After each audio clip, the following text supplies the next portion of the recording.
All right, let's have this meeting called to order. 7 o'clock. Pledge allegiance.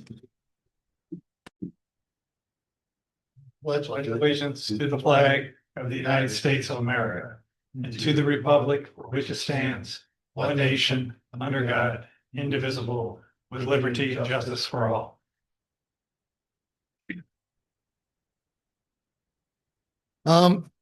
We do have an agenda changes.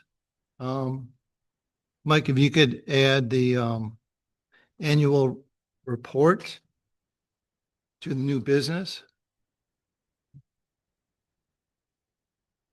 I would recommend after the meeting minutes, where it says approval of minutes/reports. That's fine. You want to put it Yep. under that for B? That's fine.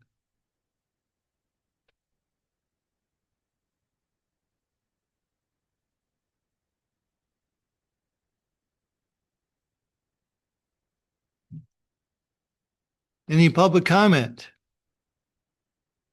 No public comment? Okay, thank you. We do need to get approval of our minutes for the January 8th meeting. I'll make that motion. I wasn't here. That's okay. You can still. Okay, then I usually second. abstain because I wrote it. Okay. Cool. And all in favor? Aye. Aye. Aye. No one's opposed, so the meeting minutes passed. Then up for the next would be our annual report minutes. I'd like to make a motion for that. I'll make that motion. And that's based on the fact all of us have gotten an email and read it. I got it memorized. Yeah. me Any- too. any- I can't. I've changed so many things. You changed. and Yeah, it's I'll like- make a motion that we accept We need that. a second. I will second. All right, thank you, Val. Any discussions on that? No discussions? Good job, Mike. Yes, a very good job. It was a lot of Good. work. No discussions, then all in favor? Aye. Aye. And there's no nays, so that passes. Let's go on to our current and ongoing business. We have a master plan update for McKenna. And we had a review from the community survey and engagement for the next steps. Emily? Yes, You want to take it from here for right now? absolutely. Yes. So we do have updated community engagement survey results for you all. So as you recall from January, the survey had not quite closed yet. So these results incorporate the responses that we've gotten since the survey closed on January 9th. So at the end of the survey window, about 558 people participated in the survey, which is a really great response rate, nearly 20% of the township's total population. So that's a really exciting response rate. Getting into just kind of the updated results and how things have kind of changed since the survey closed. So as far as what respondents like most about Gerrish Township, that hasn't changed too much. It's clear that what's really important to folks is the proximity to Higgins Lake and all of the natural resources that Gerrish Township has to offer, as well as Gerrish Township's location within the Lower Peninsula. So that just kind of confirms what we saw from the interim survey results. Okay. Getting into areas of improvement. So kind of similar to the previous question, respondents overwhelmingly selected Higgins Lake and the natural resources and the preservation of those resources as the township's top priority, as well as creating conservation areas. Another priority was better broadband or cell service. About 27% of respondents would have liked to see better broadband or cell service. I understand that a cell tower was approved by the Planning Commission back in July, so it sounds like there's already some movement in that area. So So getting into the kind of the big idea. So what's one big idea that respondents had to improve Gerrish Township? So we kind of reformatted this from the last time you saw it. So we wanted to make it kind of just more clear what folks were saying. So we went through and kind of categorized all of the open-ended responses, and I did provide the full open-ended responses and all of the responses to the survey, as well to the Planning Commission. So in terms of open-ended responses, environmental concerns were a clear area where folks wanted to see improvement. So the main kind of strategies for that were solutions for water and septic and sewer, as well as limiting boat noise and traffic along Higgins Lake. And some specific strategies some folks recommended were capping boat traffic, reducing launches, while some were a little more kind of broad, like reduce noise pollution, etc. And then lastly, there was several responses relating to land development and desired land uses. So there was definitely a desire to maintain the character of the township as rural and residential. But when folks mentioned commercial development, they did want to see commercial development that provided goods and services to the residents, and added amenities. So things like restaurants, grocery stores, and other kind of small business options, as opposed to kind of big chain stores. And then lastly, there was some enthusiasm for more opportunities for non-motorized transportation and non-motorized access to different resources.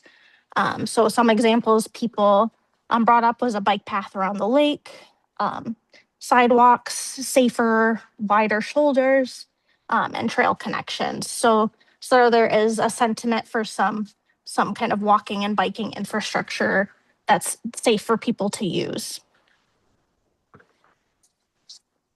Next, so natural resource preservation. So these questions, they were previously displayed a little differently. We had weighted questions. We tried to kind of make it a little more clear what folks were saying. So we reformatted how we're presenting this question. In terms of strategies that respondents were supportive of seeing, in terms of to preserve natural resources, education was a big was popular, which isn't surprising because that's something really simple that the township can do to educate folks about steps they can take on their own properties to help preserve Higgins Lake.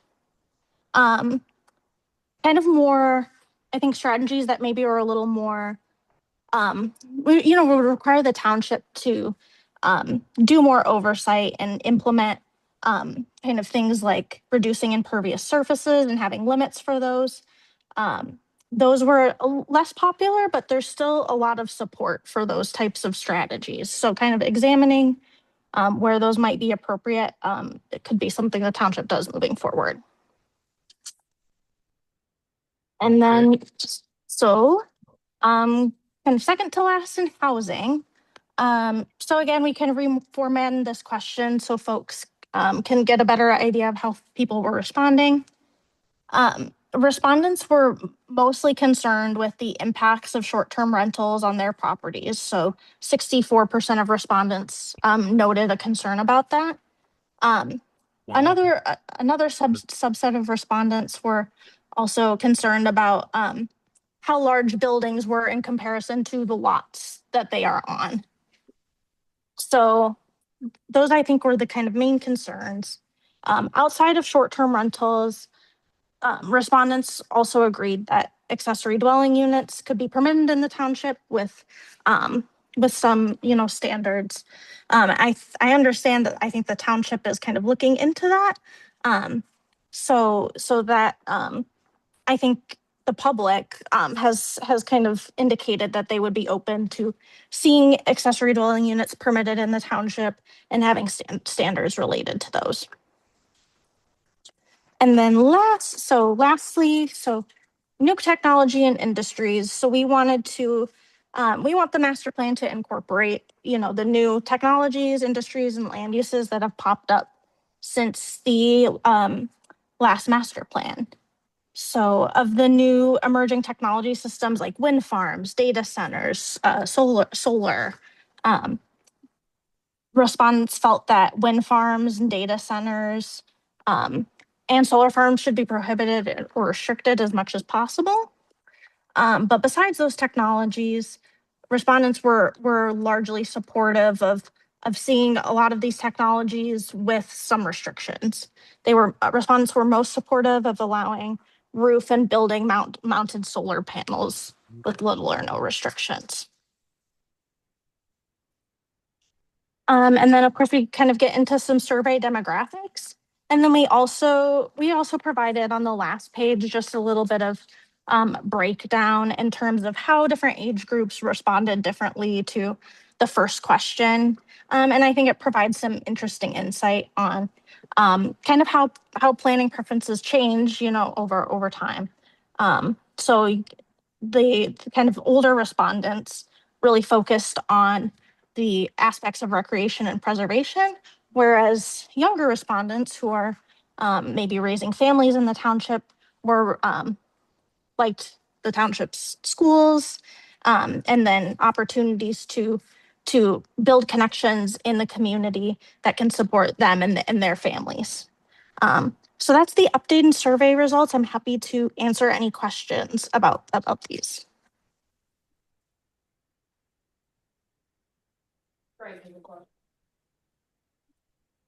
Okay.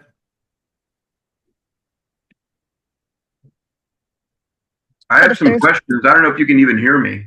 I can Yes. hear you, yes. Okay. So the tables and so forth that you show us, what is it that this represents? Is this a product that's going to be part of the master plan, or is this information that's going to then be developed into what appears in the master plan? I guess I'm not clear about that. So the public engagement informs the master plan process in a number of ways. It helps set the priorities that the master plan will address. So, for example, a large subset of respondents really wanted to prioritize preservation of natural resources and preservation of rural character. So, based on that information, that priority is going to be reflected in the plan, and seeing and implementing different strategies and planning strategies that can help promote, rural character and preserve the natural resources. So the public engagement kind of gets worked into the plan in a lot of different ways, from kind of the big picture of like what's the focus of the plan, all the way down to particular strategies that can that are in the plan that can be implemented as the township tries to address its planning goals. I hope that answers the question. But I will also just add that the survey results themselves will also be included in the plan so that the public can see that, okay, these were the results of the feedback that was given during that survey process. And then, like Emily said, it will inform the rest of the master plan, and we will hopefully clearly show those linkages so that when any resident reads the master plan, they can look at the results and then they can kind of see how it's reflected in the recommendations or the policy or analysis. Yes, Okay, thanks, I Jen. think I understand that, but let me back up then a little bit more. And maybe, Mike, this is a question for you. What is it that we're actually supposed to be deciding tonight, if at all anything, about what we're seeing? I think what we're just doing here is asking questions, just like you said. When really, I don't think we're not voting on anything, or we're just, this is just discussions, Greg, as far as I know. So we're just absorbing the material that's been created so far, so that we know exactly where we are in the process? That's correct. Correct. Good. Okay. Thank you. I think the key word in there is this is the process. We're in the process. Mm-hmm. Yep. Master plan processes are, a long process, that involve a lot of steps, right? To ensure that because the master plan dictates the vision for land use and development for the township for the next, 20 years. So, just kind of going through that process and touching on all of these different aspects, is really important. So there's a lot of Yeah. discussion.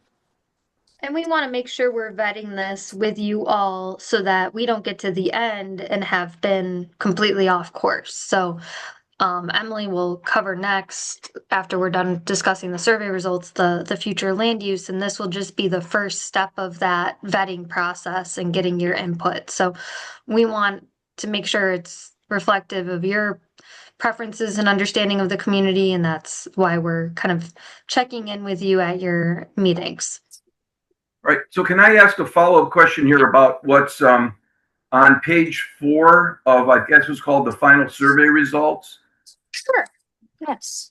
So, and I guess this is directed to Emily, but the second paragraph says the second highest topic related to conditions on the lake, including lake level control, controlling boat access as well as noise and safety on the lake. But yet we have, so that category, which is the second highest number, it shows a red bar and a 49 on top of it. Mhm. But yet the lake level issue is a separate category itself, but it's included as though it's part of the second highest topic. So in other words, that category has a 23 on the top of the bar.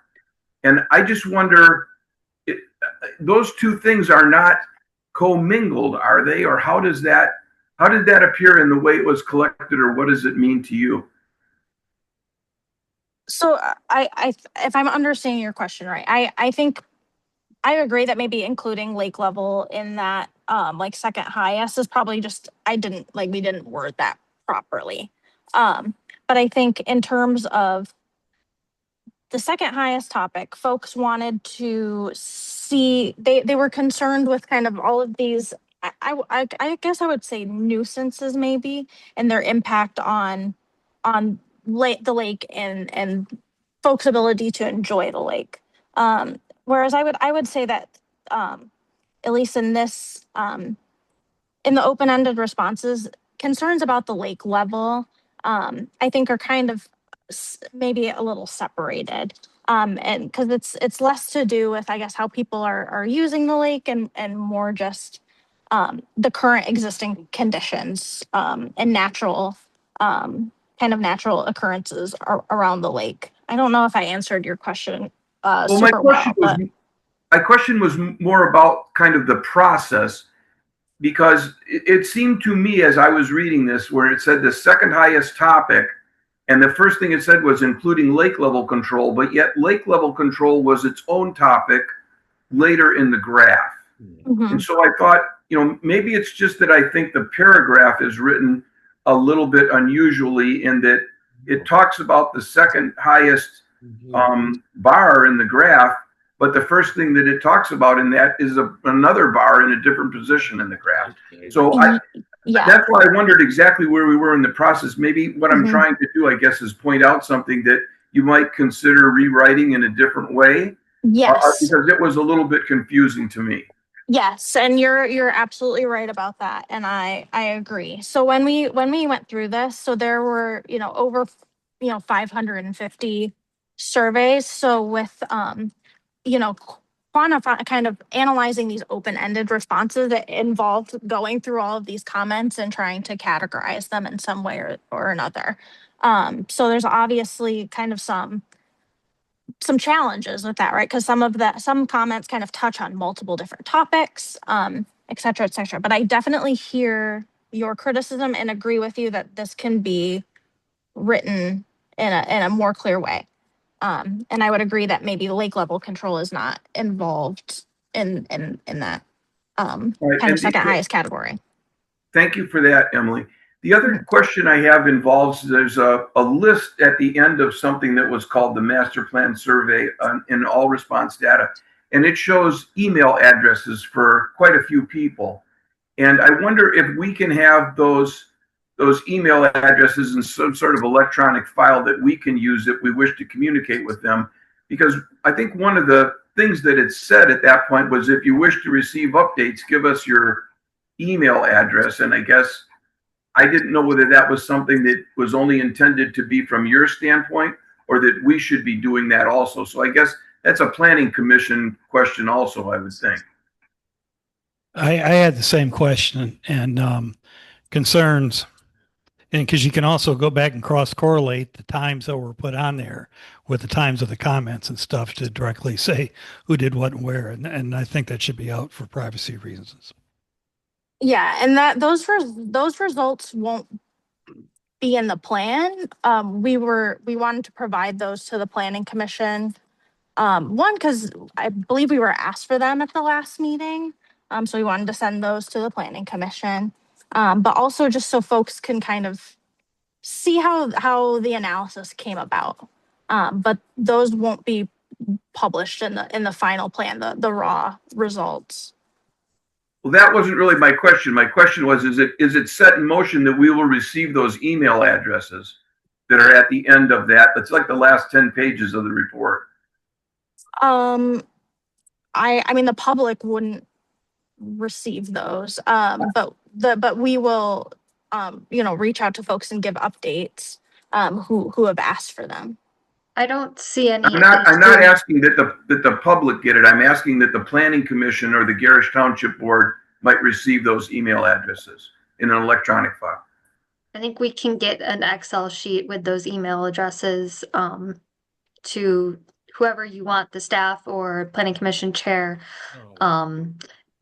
It was framed that people could freely offer their email address on the survey. It wasn't required for purposes of receiving more information. So I think it would be appropriate for the township to be able to provide information to folks who indicated that they wanted to receive information regarding this process and from the township. All right, good. Thank you. That was my question. And then I guess my next question was, because we indicate here giving people updates, was that going to be a product, Jane, of what you guys will be doing, or was that going to be something that maybe the Gerrish Township would be doing? Through this process, when we get to the point where we have a draft plan, and maybe prior to that, but I can imagine, especially once we have a draft plan and we are looking for public comment during the kind of 63-day distribution period, we will send an email to anyone who offered their email address during the survey process to let them know that the plan is ready to view and to ask them to provide comments on that draft plan. So we will do the correspondence as it relates to this process and updating them. And we can even provide a notification when the plan is adopted. But beyond that, then it would be up to the township to communicate updates after the project is complete. All right, very good. Thank you. Thanks, Jane. Yeah, do you want? Okay. Yeah. So this is Mike Briggs. Yeah, we had a couple concerns about. I don't think the township needs to get the actual stuff for direct responses with the emails.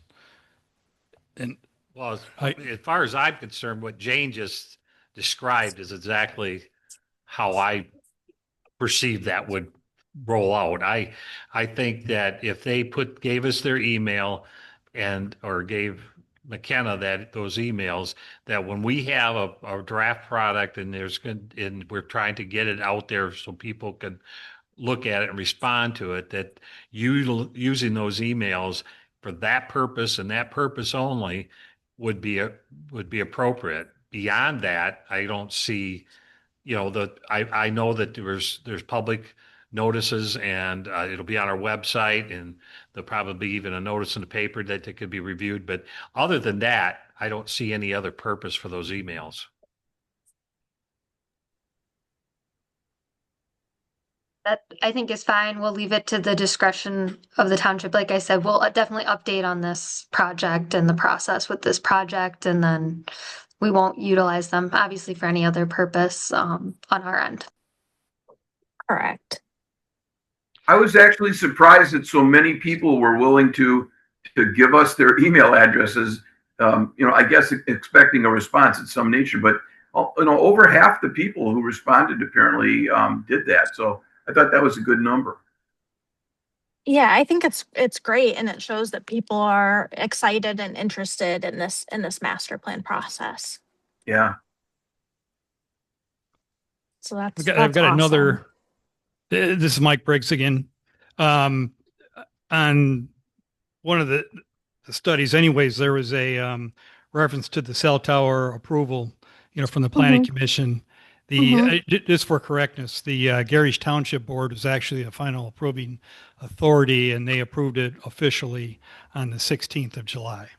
Perfect. I think you had there the planning commission on the 10th. Yes. Okay.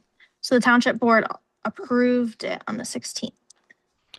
Right. Then the other thing you had, I've read it online, so I don't recall the page, a reference, but it talked about the considerations for the broadband and the cell tower stuff. Hmm. And I think you mentioned, you were going to do for the land use stuff, talk about cell towers, but I think it should also be included with the broadband. Essentially, the landline stuff is added as well. Okay. You mean so to like the kind of the land use considerations for like new technology? Right. Okay. I mean, people use broadband interchangeably, but pretty much Yeah. they're inferring, cell tower stuff. And, that cell tower is just one option, one solution. Now, obviously, that gives you coverage for, cell phones and that kind of stuff, but you can still get what some of the people are looking for. In addition to that, the broadband is just faster speeds for your internet, and you can do that via landline, which is actually a lot safer and even more efficient and stuff. And the counties have been, the different carriers have been, laying lines there. So I'm Okay. just talking about noting it, for semantics, I guess you should say. Yeah. No, Um, I appreciate that and agree. Okay. So I will put a note about that. and then the last thing I had a question you had for the development breakout. I don't know if you're going to talk about that here with the land use stuff. One of the, the air columns incorporated, storage units, bike paths, and et cetera. Were those all I don't know if it was actually broken down specifically for each one. Um, Here, just give me 1 second. Let me try to find. You're referring to the big Actually, idea on responses, right? right, yeah, Yeah. on page 4, it Hmm. was the Okay. third column from the left. So the development, land use, and so you look at that as being a high thing, and you've got several things under it, which storage units, cell towers, restaurants, Hmm. commercial growth, and I don't know if that's broken out. What happens? You can get things, like the storage units is kind of a controversial thing, and a lot of people mentioned they didn't want the stuff, but yet that's wrapped up in here and says, yeah, that's one of the things they want. So that number, is it Yeah. a total number that incorporates some of that stuff, or is it reflective of each individual thing? So that's a total number. And then in the text, we do try to kind of clarify that the comments relating to commercial development and land use specifically, um, folks were clear that the commercial development they wanted to see were things that brought amenities to the people that live there. So things like grocery, restaurants, things that folks can go to on a day-to-day basis and help create a sense of community. So that was clear, and it was clear that kind of that things folks didn't want to see were storage units, big box chain stores, and those maybe higher intensity land uses that don't necessarily correspond with the rural character of the township. Um, so while that 46 number is a total number, we did try to um, kind of explain the individual responses and how how folks wanted to see those lower intensity amenity type commercial uses rather than higher intensity big box type uses. But there's kind of a contradiction because when you look at it, the dump on page 3, says the third item on there is they'd like to see better broadband or cell service is needed. And then you have, and it's not you, but it's the responses. But then we have Mhm. the narrative that indicates that, people are concerned about them and they don't want to see that sort of development. So I suspect we have two different groups of people at odds on what they'd like to see, which is probably common. Yeah. Yeah, yeah. And- You're right about that. Yeah, and all you'd have to do is just, point that out Hmm. on there. Yeah, that's what I was like also going to point out that I feel like some of the survey results may conflict each other. Mhm. So where like I mean, and the examples are protect natural resources versus expanding the infrastructure, and then maintain rural character versus allowing additional housing options. How much of this Well, survey will actually be, in our report when it's completely done? Will all of it be in or just some of it? What was your plan? so I don't expect that every single survey question will appear in the master plan. How I tend to go about this is the master plan's kind of broken out into different chapters, land use, housing, commercial development, etc. And I try to, within that chapter, provide some of the public engagement results, the ones that I think were most revealing and reveal things about the priorities relating to that topic. I include those questions and the responses in that chapter, but typically we don't include every single response or every single question that was in the survey in the master plan itself. Do you normally have like, what percentage, 50% you put in or? I don't know if I have a typical percentage. I would say 50% is probably a minimum. Um, I'd say I incorporate probably at least 50% of the survey questions into the master plan somewhere. Okay, But again, it depends on the plan, and kind of what, and the survey as well, and what the survey results revealed. right, okay. I Not valid. I have a question for Jim.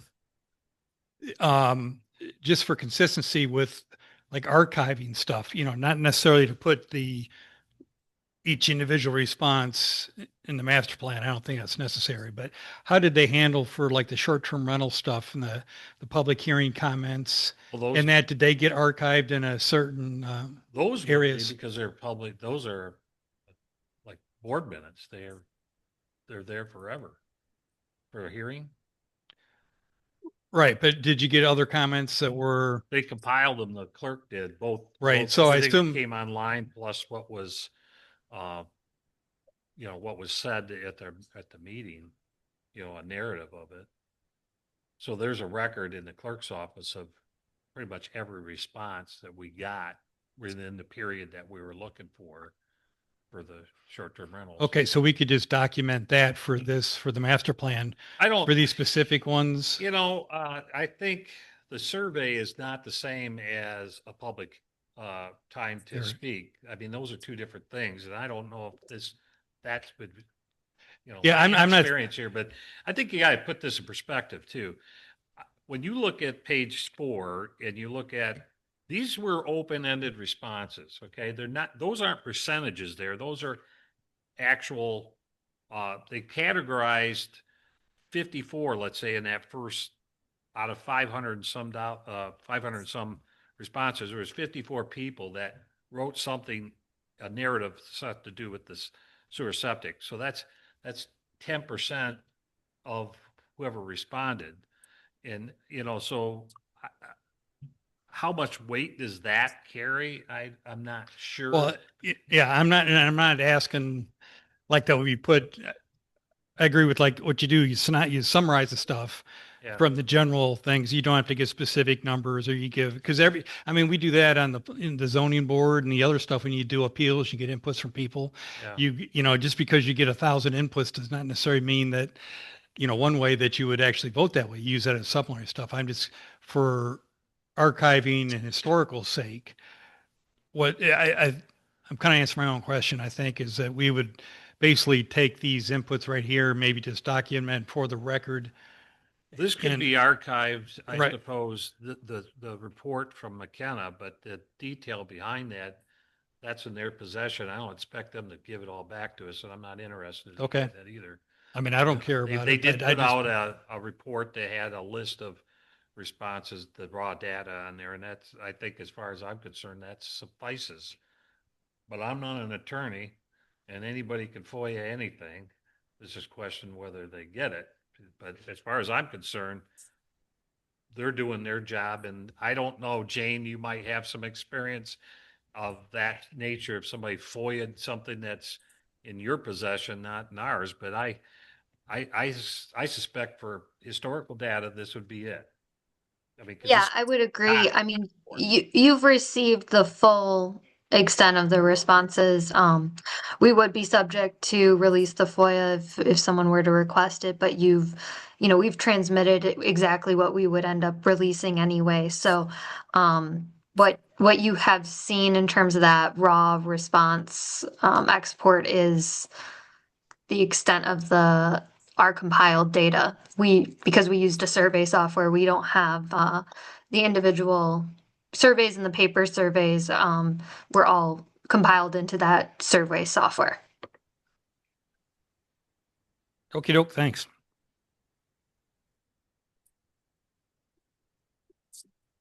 You did Okay. have, she did, in the survey thing, that the page, you actually had some questions, specific questions. I think which document?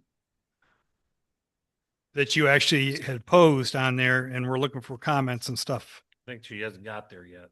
Was that the next? Oh, yeah, that's what we're gonna talk about next. Okay. If we're all set with the community engagement results in the survey, if we're all set there, we can move on to the draft future land use categories and map and have some discussion about that. Yep, that sounds good. Okay. Sounds great. So this next memo we have for you, it provides some background on the future land use areas that are in the current master plan, and kind of shows how we propose to update those future land use categories. We have the first draft of the future land use map that goes along with that, and we have just some discussion questions to guide discussion around future land use. So the future land use plan, it does keep in mind, the preservation of Higgins Lake, the state forest lands, recreational areas, which we know is really important. And then, ensuring appropriate development that maintains the rural character, but also provides, opportunities for goods, services, and amenities for residents. So on page 2, I'll start with the future land use categories for residential. So the 2010 master plan had 3 residential categories: lakeshore residential, rural residential and conservation, and suburban residential. So we propose to kind of break these up a little bit. So lakeshore residential will stay basically the same. We did add a note of potentially allowing accessory dwelling units in this future land use area due to some of the public feedback, but also some of the conversation the township is starting to have. Rural residential and conservation, we felt like kind of breaking these up was important. Creating a separate conservation and recreation district to ensure that the main priority of that district is actually conservation and recreation. We felt like having those rural residential and conservation combined kind of eliminated the intent to preserve and preserve some of that conservation land. So we do break those 2 categories out. And then thirdly, we amended suburban residential to neighborhood residential. And we did that for a couple of reasons. We thought that renaming it to neighborhood residential is important because traditional large lot suburban development is actually one of the most kind of damaging things, I think, for rural areas, because it is a really inefficient use of land that prioritizes large private yard space instead of actually preserving large amounts of woodland and other natural resources. So we amended the category to kind of support that. And then lastly, we propose to add a new category for public and institutional uses to accommodate current and planned public uses such as school district buildings, township buildings, etc. So that's kind of the changes for residential. Are the proposed changes? This is a draft. So this is a first draft. So we want to hear kind of your feedback on this. So are there just kind of any initial reactions to these draft categories? On, I have a question. go ahead. So in three of the categories, we're suggesting that we include the words allowing ADUs. I just don't understand why it's necessary to put that in there. Are we trying to suggest something, or is that something that would normally be considered to be appropriate? And if not having it would be something missing, or why is that included, I guess?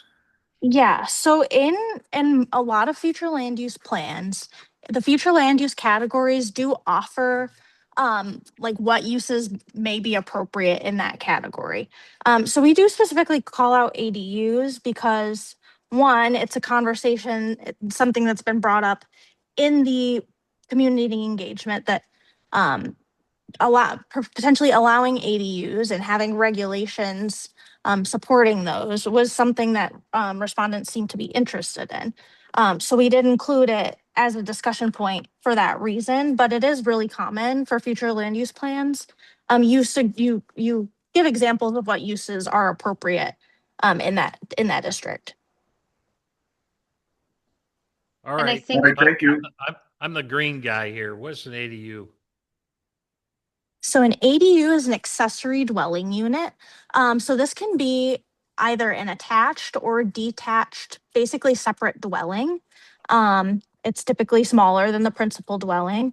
And it's become pretty popular in a lot of communities because folks are concerned about their parents aging in place and want an opportunity for their like aging family member to move in with them or their adult children or whatever the case may be. So it's a separate dwelling unit on the same property. It can be attached or detached.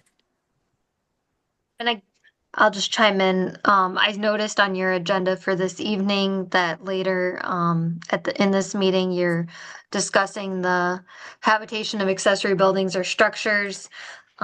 Seems like a similar category, so I would be interested to hear what your discussion is going to pertain and how it might relate to how we plan this in our future land use for the master plan. Jason, you want to take that?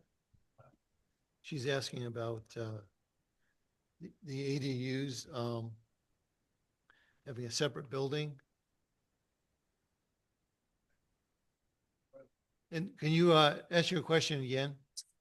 Oh, I mean, I'm happy to stay on the meeting too, but I noticed that you're talking about habitation of accessory buildings. And so accessory dwelling units are by definition habitation of an accessory building. So I didn't know what that amendment looked like. And if you're going to discuss that later, we can stay on and listen into that. But is that something that a conversation that you've been having, or what's the direction you might be going? And Tom, maybe you have an answer.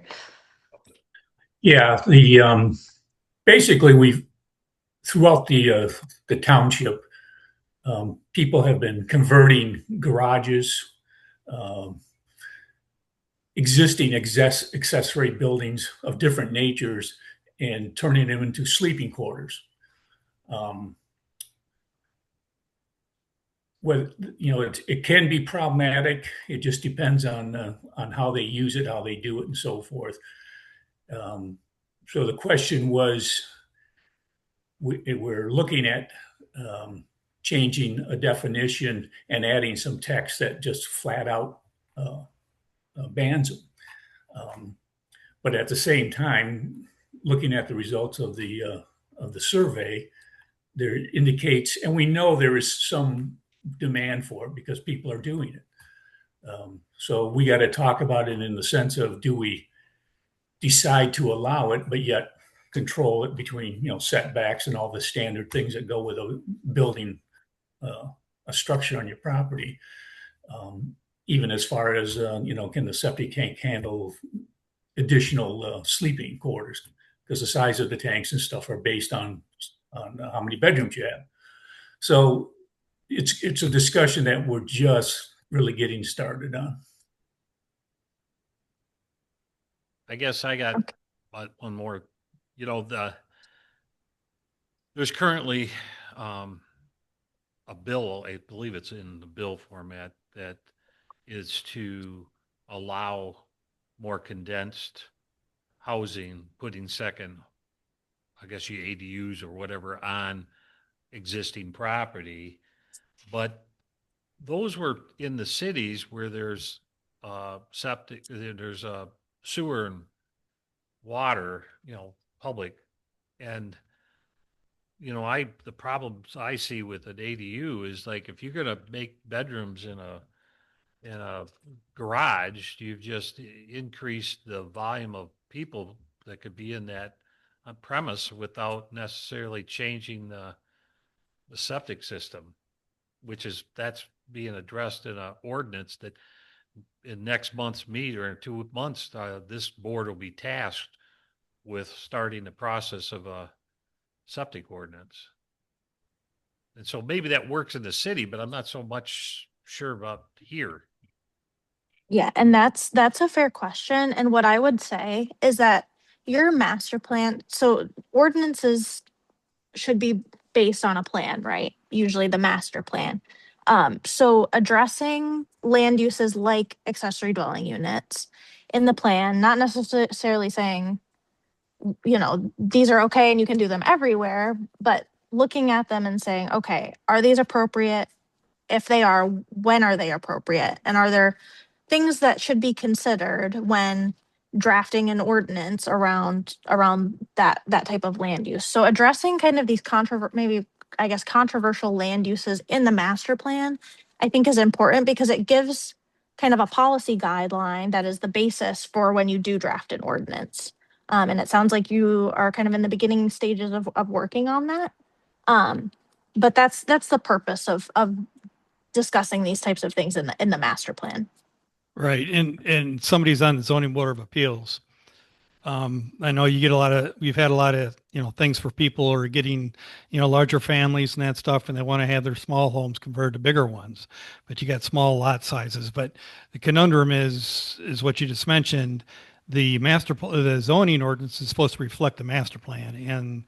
And this really goes contradictory to the current stuff that exists in a lot of these small areas and things. So as Tom mentioned, I think it's definitely going to be a plan we're going to have to consider, but how do you address that if it is put in there? And I think Jane just mentioned it, that you would have to, look at certain areas or certain things that you would quantify specifically for, because I think it's going to be kind of a big issue because also that makes everybody, it could be a big change to the zoning ordinance, and then people kind of get mission creep. Well, we just put in the short-term rental. You could rent out, homes if you're living there, and then that brings up the spot where all of a sudden you put another additional bedrooms, and that opens a can of worms that people. There's a big loophole. So contemplated that, it was not contemplated on. Oh, I'll just go add another. Right. So that it's going to be an issue that we're going to have to address. Could I mention that it's very difficult to hear the speakers of the board who are speaking into the microphones? And Jim, I haven't been able to hear what you've said very easily in the last couple comments. I heard Mike pretty well last time, but I don't know if it's a system-wide thing that could be turned up, but I just haven't been able to hear as well as normal. No, that's just because I'm almost got the thing in my mouth when I'm talking on it, and you got to have a couple inches from your face. Is that better? Can you hear me now, Greg? Yes, it's a little better. Thank you. Okay. Okay. Another thing on there, like you had the map, and I don't know if did you still We have can, some further stuff we- to discuss? On the map and the legend, I didn't see it in the document that was submitted via email, but on here, it has the commercial, districts and mixed use. Mhm. It doesn't break it down into like a local commercial and general commercial like we have it. So is that a change that you would be recommending? So instead of C1 and a separate C2, that there would be just a C/commercial or /industry. Well, no. So the future land use categories differ from zoning districts. So they aren't one and the same. Um, Okay. so zoning district, so part of the master plan, one part of the master plan will be a zoning plan. And that zoning plan will show the connection between the township's current zoning districts and how they relate to these future land use categories. So we're not suggesting changing or renaming any of your zoning districts. Some of these are just changes to the names of the future land use categories that were in the 2010 plan. So the 2010 plan broke down kind of the commercial categories to there was commercial, industrial, and commercial industrial mixed use. So it changes those future land use categories from what they were in 2010, but your zoning categories, this doesn't change those at all. So if you look at page 5, you can see what the commercial shifts in the future land use plan are. So it's still maintaining largely the structure that was in the 2010 master plan. The main difference is the combination of the commercial industrial mixed use areas and the Birch Road industrial area. And I know Emily wanted to discuss that, especially that Birch Road area with you all. But just to answer your question a little bit further, Jim, that highlights the changes from the 2010 on the commercial industrial side.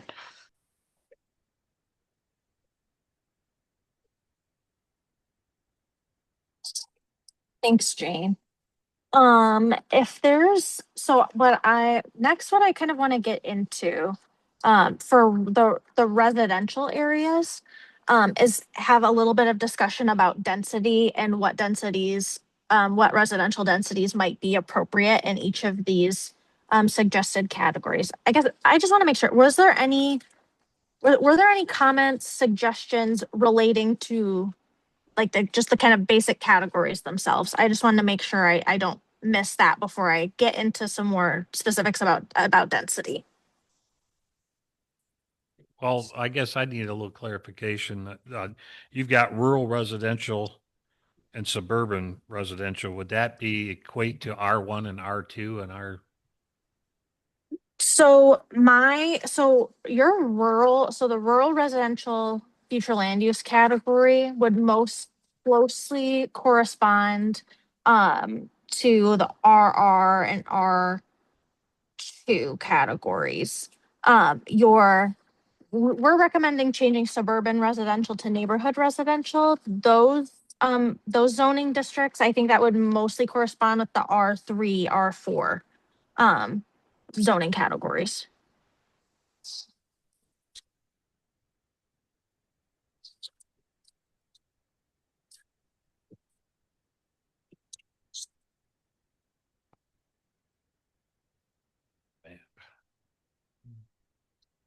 Okay.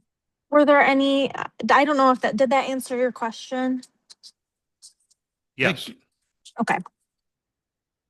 Well, if there's no more kind of general questions on the residential categories, I want to discuss a little bit about density. And so the future land use plan, there's oftentimes kind of recommended residential densities in those residential future land use categories. So I wanted to provide some context on what your zoning ordinance would currently allow in terms of density. So for lakeshore residential, assuming that one home is built on every lot in that category, it would be about 2.6 dwelling units per acre. So currently, your zoning ordinance allows a residential density of about 2.6 units, so between 2 and 4 dwelling units per acre. Your rural residential category, it's about a quarter of a dwelling unit per acre. And then neighborhood residential, that's kind of your higher density, more neighborhood feel category. Current residential density, assuming that you build a home assuming a home is built on every single lot, is approximately 3.1 dwelling units per acre. So in your lakeshore residential and your neighborhood residential, the densities are pretty close, pretty similar. The rural residential obviously is a bit less dense. So I wanted to get kind of an understanding from you, you all. If you kind of look at page 4, there's some kind of examples of different residential densities and what it looks like. And I think the importance of this is you can have, low density, more suburban style development that has, larger yard space, but it might preserve less open space. Whereas you could do currently a 2 dwelling units per acre, which would currently be supported by the zoning, and require preservation for a large portion of that open space. So there is benefits to allowing some of that gentle density. So I wanted to get a sense, just based on the current residential densities that are permitted by the zoning ordinance, and benefits of preserving larger amounts of open space. Do you think that the kind of current densities, would you recommend kind of keeping the current densities in the master plan, or do you see a path for some higher densities, presuming that large amounts of open space are preserved, like the example in figure 1 on page 3, where you see that the residential density is a little higher, but they're able to preserve larger portions of open space and even add some community amenities like trails and community open space. This is something that I kind of have to ponder, Mhm. but I'm trying to do the math in my head, and I'm thinking my kind of own lots. There's kind of a distinction between the lakefront stuff and the stuff across the street, and the back lots. And with the lakefront stuff, if you went on the density, which you say the lakeshore residential, 2.6 dwellings per acre, that's essentially a third of an acre. And Yeah. I have a third of an acre place, and I've got 37 feet of lakefront, 300 feet long properties, and that's pretty tight with the area around there. So I think, Yeah. we went years ago for building stuff that you had to have 65 feet or more to build, on the lake. Now you've got pretty much every lakefront property I think there's maybe only a couple that aren't actually built out. Yeah. But that density for the lakeside stuff at 2.6 per acre with the type of lots that they have that really crams them in there. Now for something like the stuff you have in that, page 3 with that conservation development area, that's, a different type of scenario than the lakefront stuff. And Right. Yeah, and I would see, I definitely like along the lakefront, right? You're concerned about preserving the lakeshore and preserving the health of the water. More density along the waterfront, in my opinion, probably wouldn't be appropriate. More than what is currently permitted.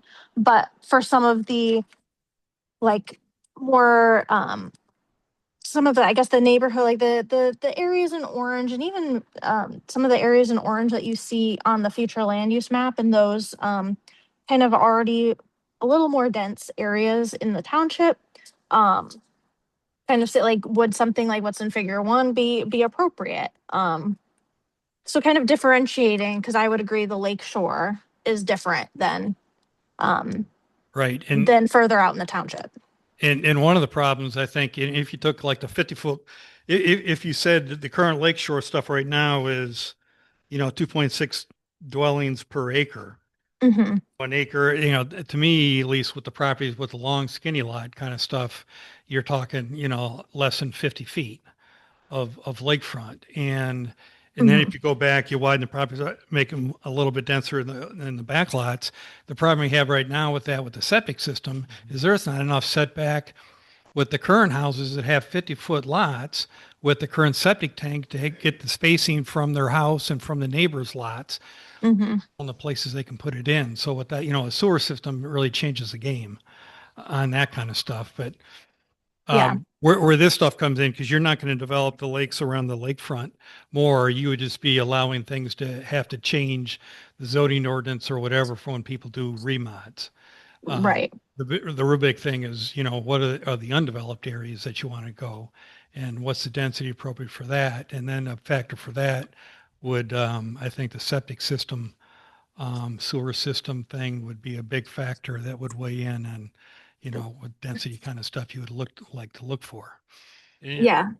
And this is my ignorance, but I look at page 3 with the conservation development Hmm. as, yeah, if you had a clean slate and you wanted to plan something, that's great, but that cat's out of the bag. And the only place that would apply is if you had fresh new development, but we have to consider the number of, the way that properties are currently and set our plan based on what we have and where we'd like maybe to see where it go, tend the crop as it is. But I love the idea of the conservation development, but that's only going to apply if you've got fresh new development. Right. But that's where this comes in for getting the results of the surveys and the general intent of the people. And what you currently have is then we would define, but we would potentially change some of the district zoning stuff, like from the commercial or some of these other different areas, and redo that to enable developments if we wanted to. Or and that gets to right down there is how big does the community, do you want the community to get to, and how dense would you like the community? Yeah, I don't really see us changing a whole lot to the master plan. That was kind of your original question. I personally don't see us doing much with changing it. I Well, guess I'm trying to envision, okay, maybe the exercise should be, um, let's pretend we're 20 years from now and look back and see what we did to get there, because I'm having trouble sitting here right now and looking forward and saying, okay, I want to put a plan together that's going to alter what we've got. Mhm. And right now, ideally, I know they were looking to put a sewer around the lake. Would that have been a good idea? I probably would be. I think the conclusion that I'm hearing from a lot of people that have been doing the studies is that's probably the best solution Mhm. to protect the lake. It didn't happen, but maybe it will somewhere down the road. But that changes, like Mike said, that changes the aspect of everything if you had, public sewer. And so I'm having trouble grasping this, but I'm new on the board, so that's right. I mean, we're all new at this. Hey, can I jump in here? Yep. Um, I think the key word there is this is a future land use plan. I mean, the lake is developed. We're not going to change that unless we have a big fire or something. But so what we're looking at is future development. I mean, if you look at our plans, we got a ton of state land.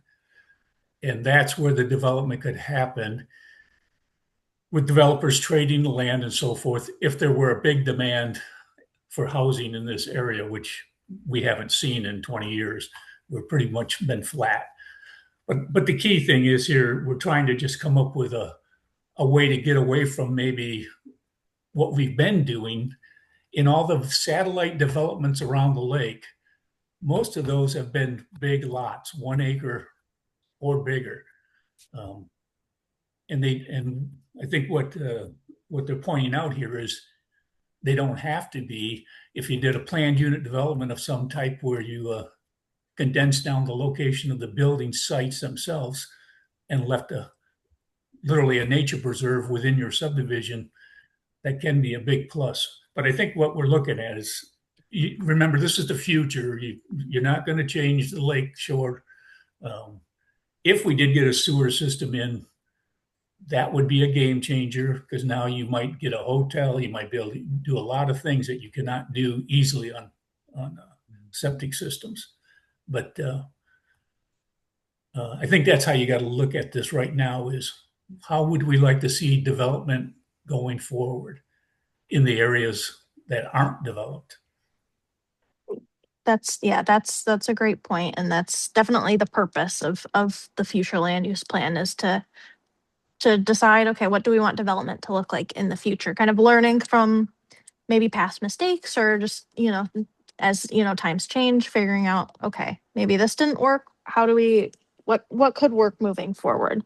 And so I think what I'm hearing is that any increase in density would need to be accompanied by access to public water and sewer, which is reasonable, and makes sense, and I think would go a long way with the priorities of preserving the natural resources that are present in the township.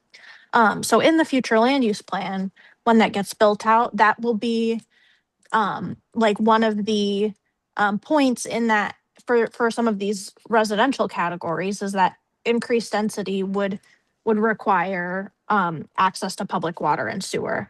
If I can jump in, I think you're on the right track, Emily. I just want to point out, we're specifically, if you're looking at the map, we're specifically talking about the orange portion. So the neighborhood residential designation, and you can see, there are some of those traditional suburban large lot developments that have occurred, like Tom mentioned. But I guess I don't want us to get too caught up in these areas where you're further from the lake, for instance, up in the more kind of northeastern portion where some of those larger lot suburban type developments have occurred. I think there is the possibility for a conservation style development to not be overly dense, and that you could still have wells and septics. I mean, if you're looking at figure 1 on page 3 in the conservation development, I think that can be responsibly developed with septics, especially when we're talking and focusing outside of that lakeshore area, to Tom's point. So it might be something that is, anything beyond this would be requires a community level utility, but I think there is possibility that your density is, yes, your lots are maybe a little bit smaller, but your overall parcel, large lot parcel development is resulting in a similar demand on the land, and can probably accommodate a larger lot than what you see on most of the lakefront, but a little bit more mindful in the design, I think, is the emphasis that I want to raise, is a more mindful design if you are going to see any sort of multi-lot development in the future off of the lake. Yeah, now, going forward on this specific thing right here, the real question, or for me, one of the big ones is where is we have McKenna doing, the master plan, but at some point there is some input. I mean, we're giving input right now, we're seeing it for the first time. But when it comes to, they're compiling the results of the surveys and give us some general feedback. But when it comes to steering for stuff like this for the future, I think that's stuff that, obviously we are going to want to weigh in at. And then the question becomes, what's the process in this time frame and between us and McKenna that we would, consider these things? Because some of this stuff isn't, you do get something from them making the recommendation, okay, here it is, the plan, and do we have to take that, or do we And I think we'd want to, with some foresight, put our inputs in there. And kind of take the recommendations, look at it, weigh it, think about it, and then come up with, here's what we'd like to see and that would incorporate the rationale for, changing zones or not, from the inputs, that we've received so far, or for the direction or possible uses in the future. So I don't know, is there, for this kind of issue, is there a timeline that we currently have set with you guys, Jane, or? So yeah, what you just described is the exact process why we're here, right? We want to show this to you before we incorporate it in the plan. We want to receive that feedback so that the feedback can be incorporated in both, before there's any kind of public draft. Right now, the schedule would be for a first complete draft of the master plan in May for your meeting. If you wanted to I think we would be happy to receive email input from you in the interim, or if we wanted to look at having another discussion on this topic before there's a first initial draft of the complete plan, we could do that. But I would say even when we have a first complete draft of the plan, things are still open for input and change from this board. So even if we stay the course with May being a first draft, that's still another point of input from you all, and hopefully you could ponder these specific questions and some of these recommendations and provide us feedback, either an email or if your preference would be another meeting, we could do that. That makes sense. Now, Would it make sense? So, or like I just wanted to make sure I understand it correctly. So we should have like an internal discussion among ourselves. Well, our next meeting's scheduled for May, and I Right. think what Jane just said is she'd have a draft by May. So Right. if you want to have this a roundtable discussion, I think, I mean, otherwise you're going to have us individually sending our own personal opinions. I think it may warrant an interim meeting of the planning commission to discuss these issues, because I think they're big Right. issues, and I don't think Tom are you going to be back in April, Tom? Yes, but not probably till the 20th, somewhere in there. So it'd be late. I agree. If that's our goal, for them to have a draft to us by the May, we definitely need to meet again soon. Need everybody take a couple of weeks, digest this stuff, kind of get it in your head, what's going on and what you think, and then we get together and have a sit down and see if we can work out the major points and get it to McKenna and let them polish it for us. I have a question then. So since you guys are out of town, do we want to have like a mixed format or hybrid format meeting? Some people can be here in person, and some will be attending the meeting. Well, we'd have to have a regular meeting. I mean, Right. right, just like we're doing now. Right. Right. so it'd be pretty much what we're doing now through Zoom, I guess. I mean, it's with Tom coming back in April, and that we could do it like this format, and they would still be out, but over Zoom, we could do it just like schedule a meeting in April like we normally would. Meeting. And they'll probably have some other things like from the septic system thing. Yeah, and I maybe would feedback say- from the zoning stuff, chain from I- Jason as well. So we're looking at probably a regular meeting the second week in April, the way we are right now. Well, the second week of April would probably be our regular meeting for Right. the township. And I think at that meeting, we will vote to turn over what we have from the septic committee or the Health of Higgins Lake to you or us to start a process of getting a septic ordinance in. So we could meet, if we're doing a special meeting, it doesn't have to be the second week of the month. We could make it the third week of the month. I'd kind of like to have as many of us physically here. It's Right. easier for me to Interact. yeah, it's hard for me when, especially like I read lips. So it's tough.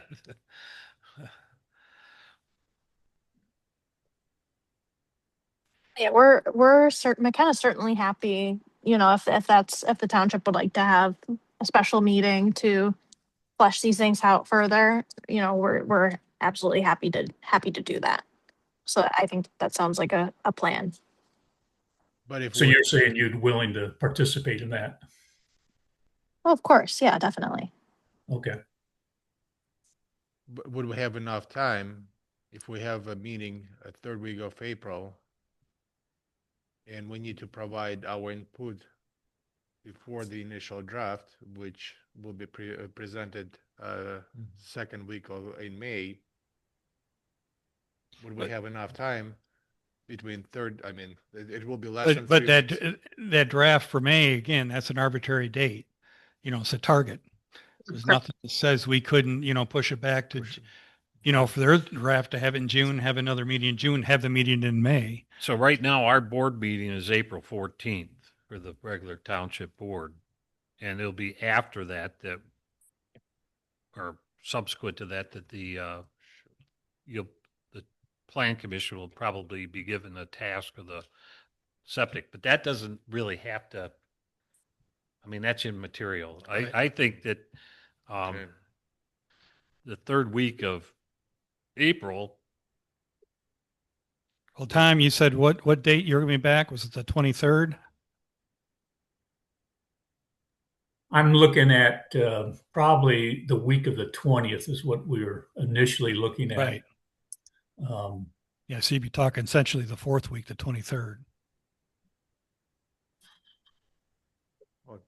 when's our next meeting? May what?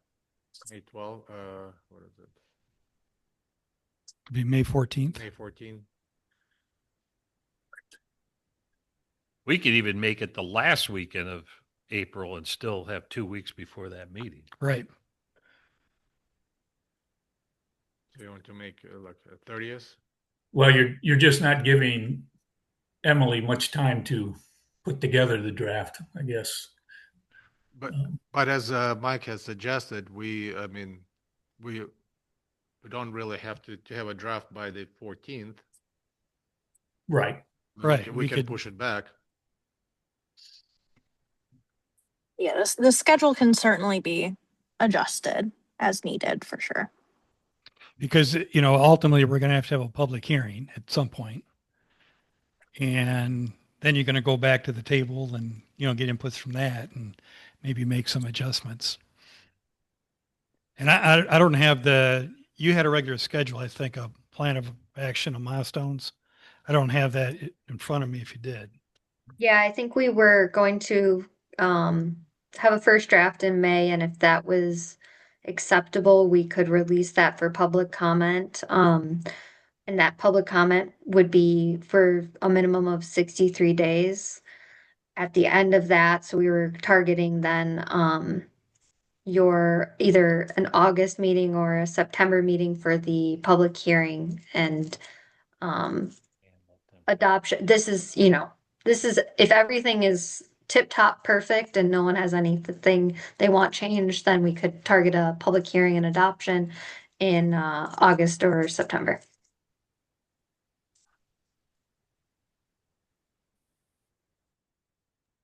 Well, let's shoot for that. Okay. That sounds good. So for the third week, the 23rd of April, then?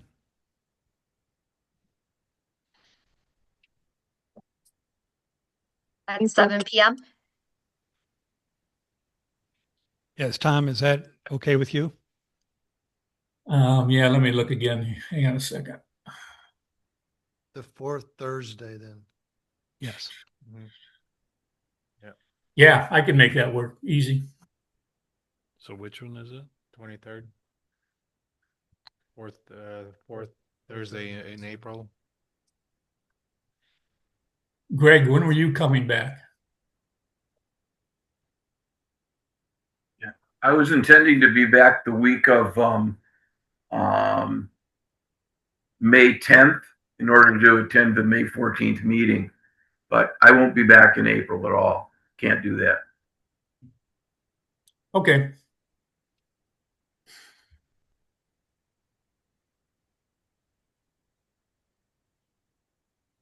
So it sounds like we'll plan to on April 23rd to have some more in-depth conversation about future land use.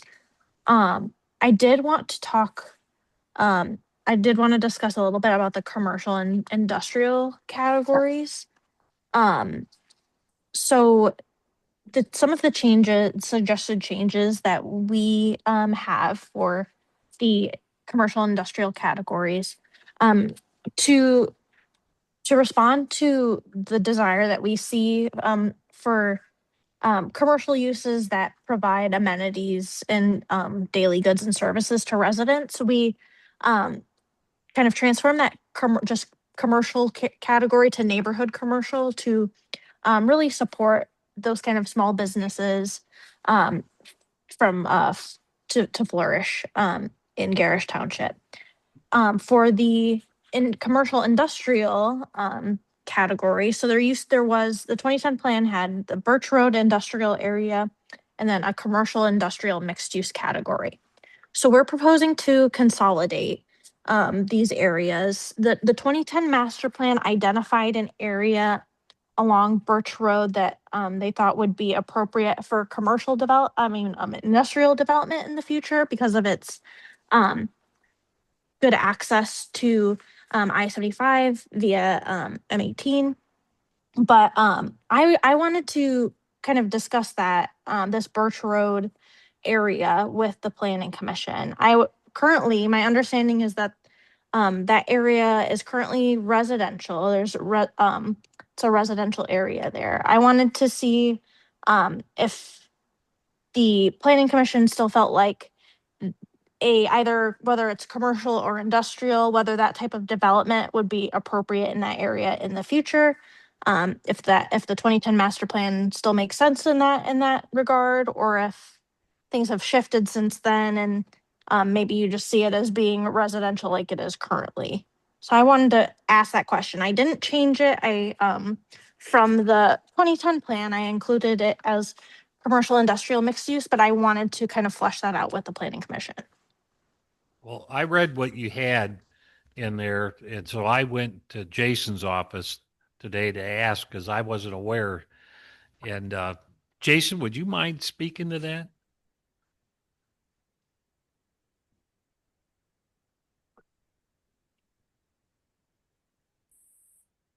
You're more familiar what's there right now, and you made a comment today. There's residential homes in there. There's a small area that's zoned residential 2.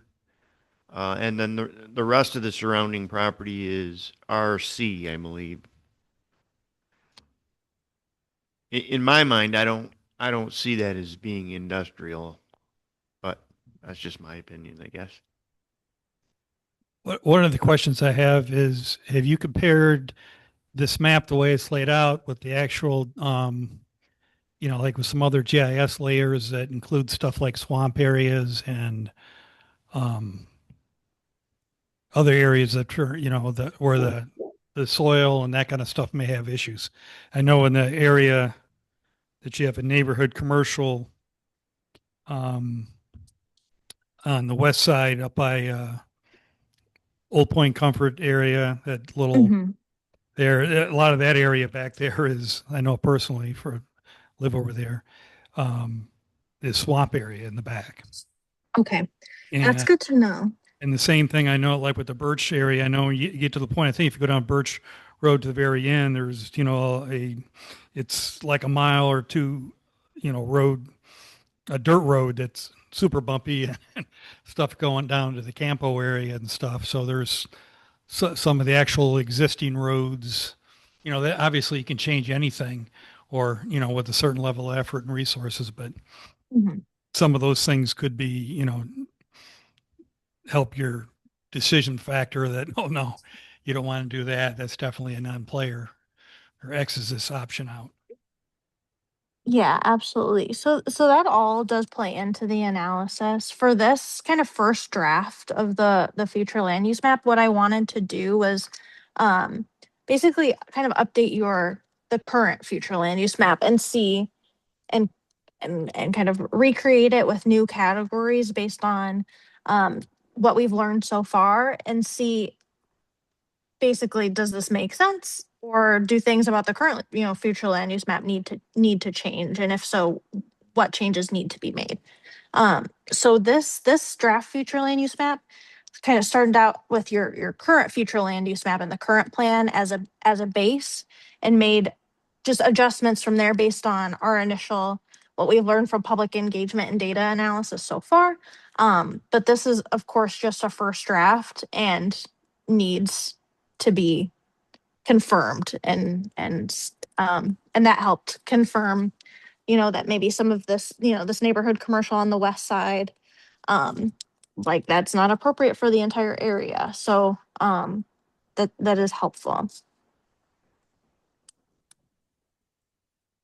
Yeah, on that particular area, it's more the left-hand portion, the triangle area. So it's not the whole area. It's just some of the area close to the road is fine and hard, and some houses out there, and then you go back behind the storage units that currently exist and 100 yards back, and you start getting into peat moss swamp.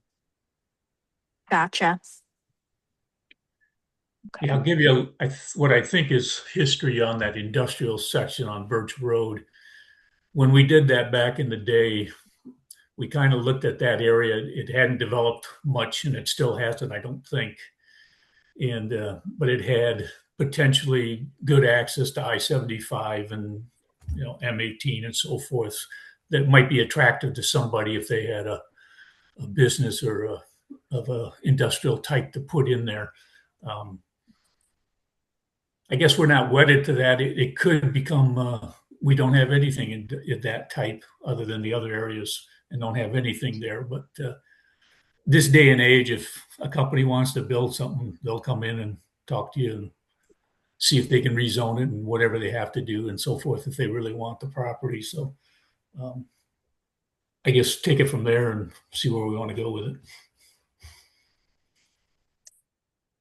Yeah, that was how I understood the context too, was that, in 2010 that area was highlighted for that to allow for potential industrial development, and this area had good access, potentially good access to I-75 and M18. But I wanted to include it in this draft of the future land use map to discuss it and see if it was still appropriate and still made sense moving forward. Okay, we'll review it. Okay, awesome. Were there any, are there any kind of initial reactions to the commercial and industrial categories and how we recommend changing those?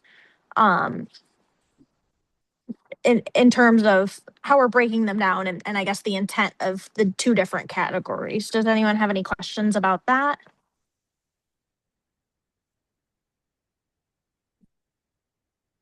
No questions at this time. Just Okay. something we have to consider. We have to absorb it. Yeah. And yeah, we'll definitely, in April, have more in-depth discussion and allow you some more time to really kind of get an understanding of kind of the different categories here and what they entail. And what strategies might come along with those future land use categories. I guess if there's any other questions, I'm happy to answer them. Otherwise, maybe, I'll let you guys ruminate on this and save future discussion for April. I think we're good. I'm good. Yeah. Thank you very much. I appreciate everything. Thank you. I appreciate you guys so much. This is very helpful. So we're excited to keep moving forward. Thank you. Thank you. Thanks, Emily and Jane. Thanks.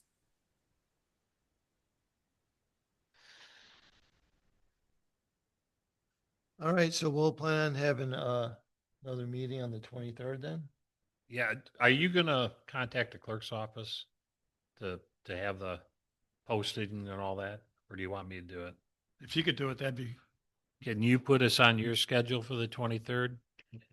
Okay, so I don't need to go through the clerk to get you. Oh, I will. I'll put an email out tonight for everybody. Okay, we're set. All right, moving on then. Um, Review proposed zoning ordinance changes to the following articles. Article number 1 would be Article 9, signs, Table 9, 521. And Jason, you want to take the lead on this? Well, I think it's in you guys' hands now. I presented you with my proposed changes. I think Tom's come up with some notes that he's provided everyone. Yeah, I guess, Jason, tell us again why you want to make these changes. Or is there, what's the need, I guess? Well, I was told to come up with a list of ordinances that are either confusing or cause issues or could be clarified, made simpler, easier to enforce, this kind of thing. So this is my list of things.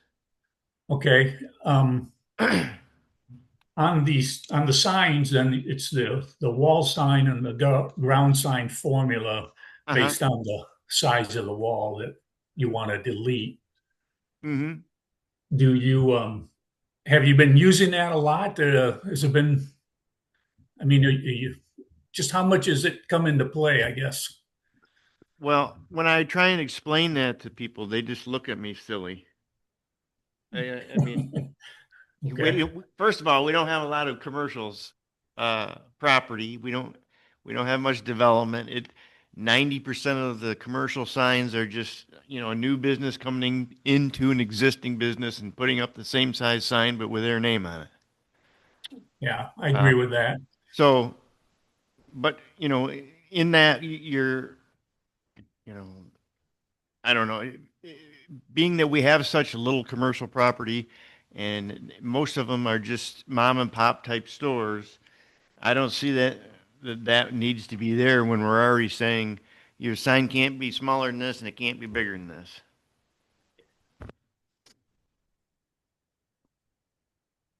Yeah, I personally don't have a problem with your changes. I think they make sense. I'm fine with that. What do you guys think? Same. I have no problem. Another issue, like, there's always these wonderful things when you're enforcing the ordinance that you run into that this doesn't cover. Like Pioneer Hills Marina put in a new sign. Well, they have 2 buildings that face the road. So do you pick the biggest one? Do you pick the smallest one? Do you measure them both and add them together? How do you do that one? So it's just, I'm just trying to get rid of what do you do here, kind of thing.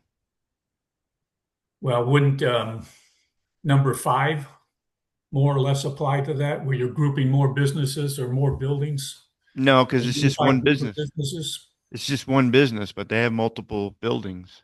Yeah, including the buildings. So basically, they're telling you to combine them. And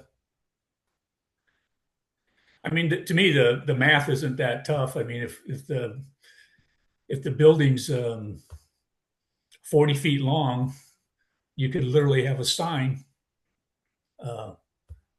20 feet long, as long as it fits the other ratios. I mean, if you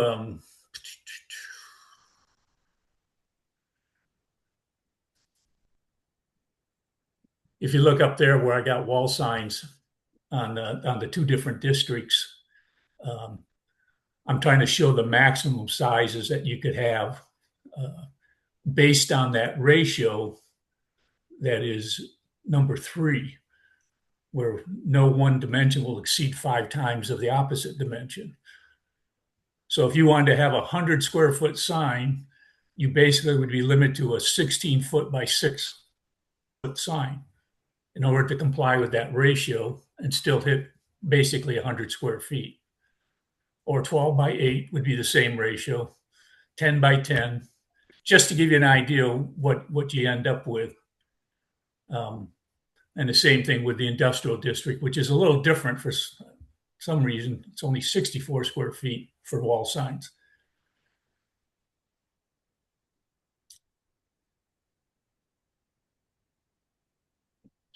So the idea would be, what I was doing there was trying to show you what would be possible on any building as a wall sign if you take away the equation part of it and just leave it that the maximum size is 100 square feet or 64 square feet, using the ratio in number 3 that the dimension that exceeds 5 times its opposite dimension.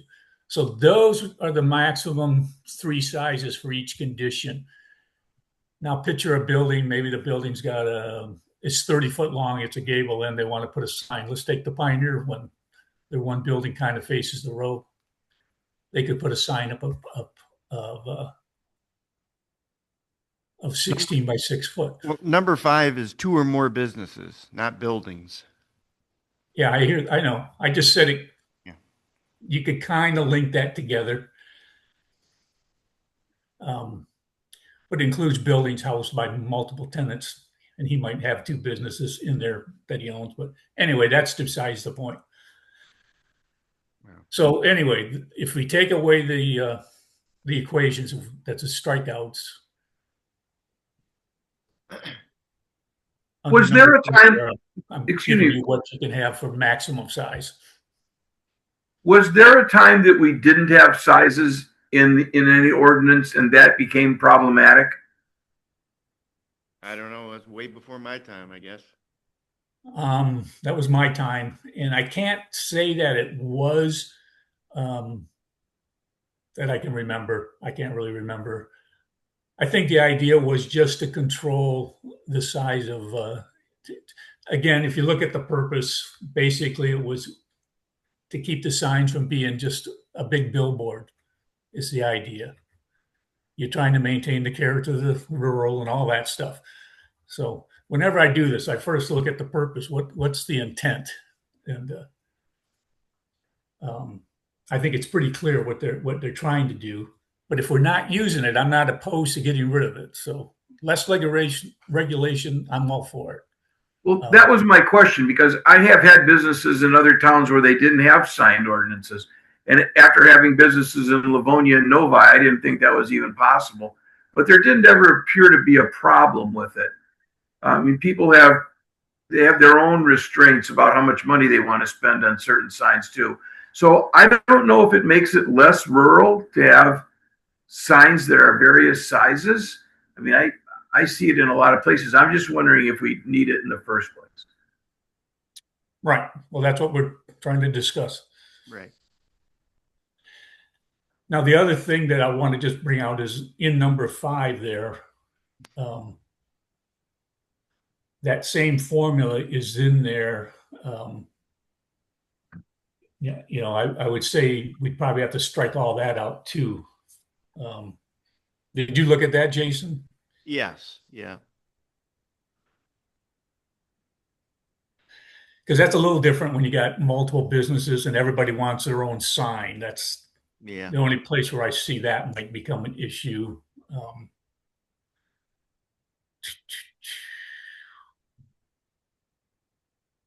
Jason, why is the commercial district 100 square feet and the industrial district 64? It's really kind of irrelevant because we don't have an industrial district. Okay, I was wondering. But I don't know why they're different. I don't, but it really doesn't matter because there is no industrial district. Okay, I was just. Yeah. We were hoping to get one. Well, I guess we can leave that in until we get one, right? I would leave it there just in case. Yeah. There you go. What- We always change in the future. What about, can they have a ground sign and a wall sign? Yes. Or is it one? Okay. Yep. What, I don't know if it's relevant here, but what about lighting? Because now you got the digital signs. And is there some kind of restriction or something they need to put on there about, That's covered in a different section. Section, yeah. okay, It's covered. Yep. So okay. And how's it covered? Is it old stuff or does it deal with the new digital signs? Yeah, it brings up LED signs. It's sign and Yeah. a percentage of a light. yeah, that's been updated. Okay. I don't want to get into the percentage of the light. No, I just wondered, I mean, was it something, I know I don't know how to enforce percentage of light, but no, I mean, we had, on the site plans when people put their stuff up, the down lighting, and there's a lighting stuff in the zoning ordinance. right. Yep. Is it, it's current with, is the stuff for that? It specifically consistent, brings I up guess. LED signs. Right. And Yes. there's specifications for Correct. brightness and all that. And Not brightness, no. Are you looking for us to make a motion on this? Hey, Jason, I got one more question. Do we got some commercial uses in residential zone? Yes. Well, no. We have residential use in commercial zone. Okay, We have them where they're across the street. but there's no commercial business in a residential zone per se. No, not to my knowledge, no. Okay, But we're good. again, Well- like there's Pioneer Hill, not Pioneer Hill, but Ye Old Marine, there's a subdivision right across the street from it. Yep. Cut Yeah. River, there's houses across the street from it. There's that kind of thing, but not like a business in the middle of a subdivision, I guess, if that's what you're well, asking. over at Old Point Comfort area, across from the boatyard Yes. and between Magnolia Ave and Higgins Lake Drive, on that whole parcel going, I think it's commercial on the back half on the road of West Higgins Lake. Mhm. And then it's residential on the Magnolia side. So Right. you have, and some of the owners own both. But now you've got trees down. Now you got the lights that come right through. Right, but it's not a business on a residentially zoned piece. I guess if Okay. that's what you're asking, Tom.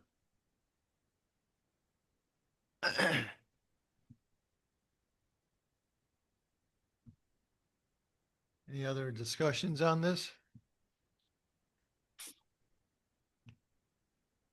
So for the signs, I guess what's our You don't need a motion. You just bring this to our attention just to,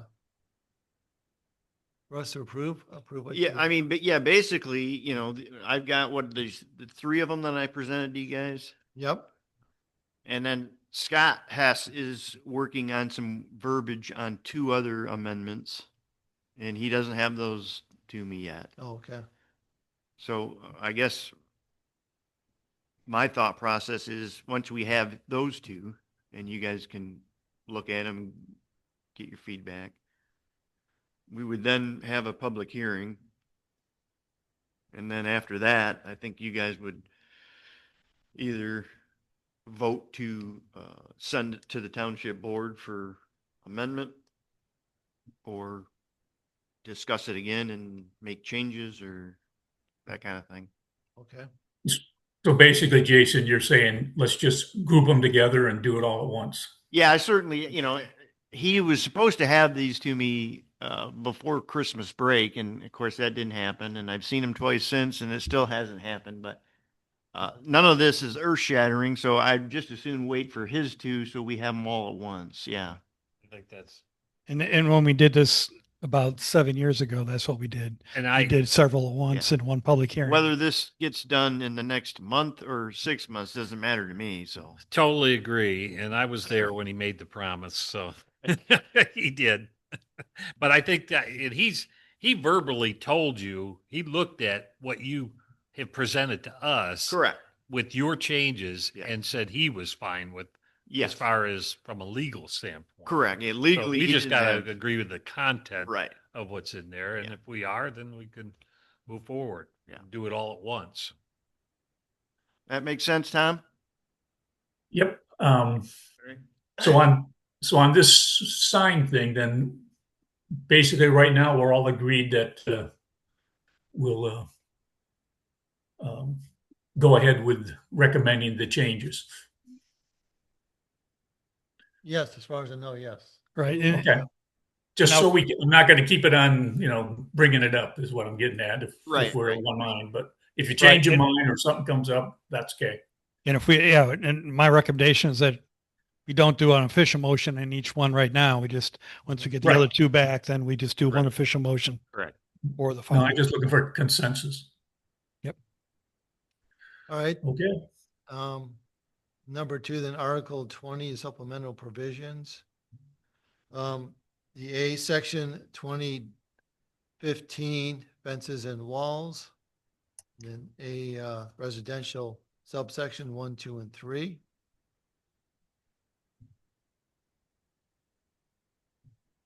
And Jason, you want to just maybe go up real quick, explain what you're looking at there for us, what changes you want? Yeah, essentially, I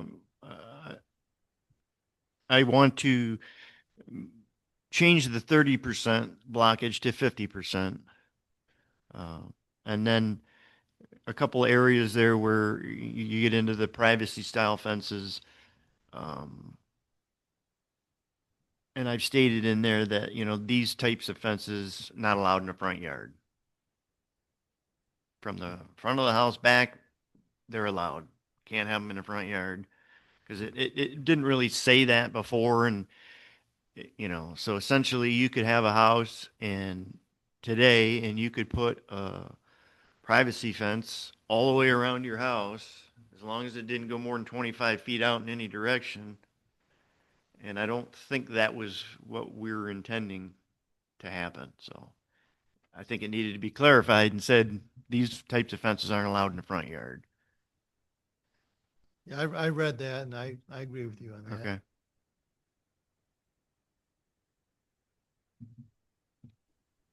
So I want to mention this that I think I mentioned earlier about was, so we're talking here about fences, but people can still put plants up and block the view entirely from the neighbor's house on the sides of their house. Is that correct?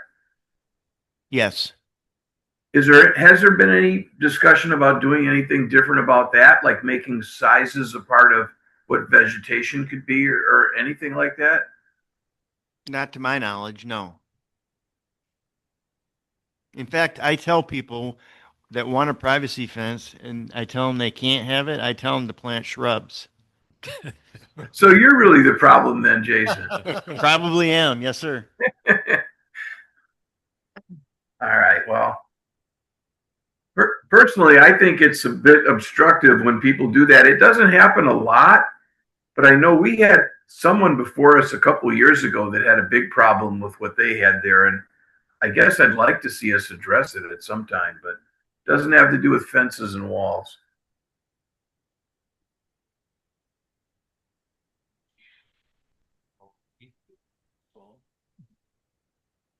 So you can have a fence in the front yard if it's less than 50% blocked, and no taller up to than 5 feet. Yep. Without setbacks, Mm-hmm. unless it's on the lakefront. Right, because that's a front yard.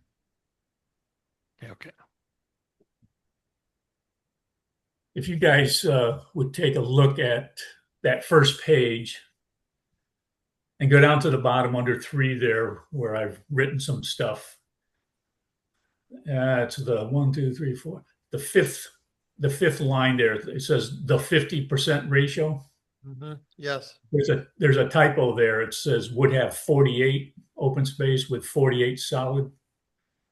That should not be like that. It should be 6 inches and 6 inches. I tried to paint a picture so you could visualize what the railing actually would look like.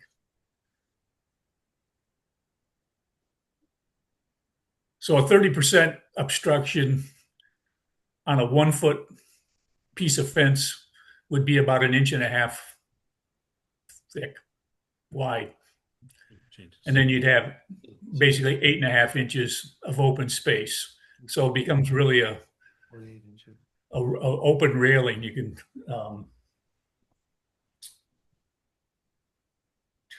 it's 3.5 inches by 8.5. So guys, can you picture that then? It's basically like a stairwell or stairway railing. It's just a baluster every 4 inches. So it's pretty open. It's a fence, but it's not privacy. It's open air about as much as you can make it. The 50% is just that. If you had a 6 inch solid, you'd end up with a 6 inch opening. You space them 6 inches apart, 50-50. So the 50% fence is going to be more private than the 70-30. It's going to reduce the amount of air by 20%. Is that a problem? Where does I don't the know. airflow come into? Why is that even mentioned? I don't understand that, I guess. People think you're It going to comes suffocate in the into, backyard with a privacy fence or something? I think, I'm yeah, curious. my I don't- guess is just a thing to give you a visual. I never understood why they even mentioned that. Airflow. What does that have to do with anything? When you're it can, in outside? certain situations, on really small lots, if you fence in, 7 foot tall or 5 foot tall, even, you can really choke off the air movement and stuff. But Okay. irregardless, I mean, the 50%, we're okay with it.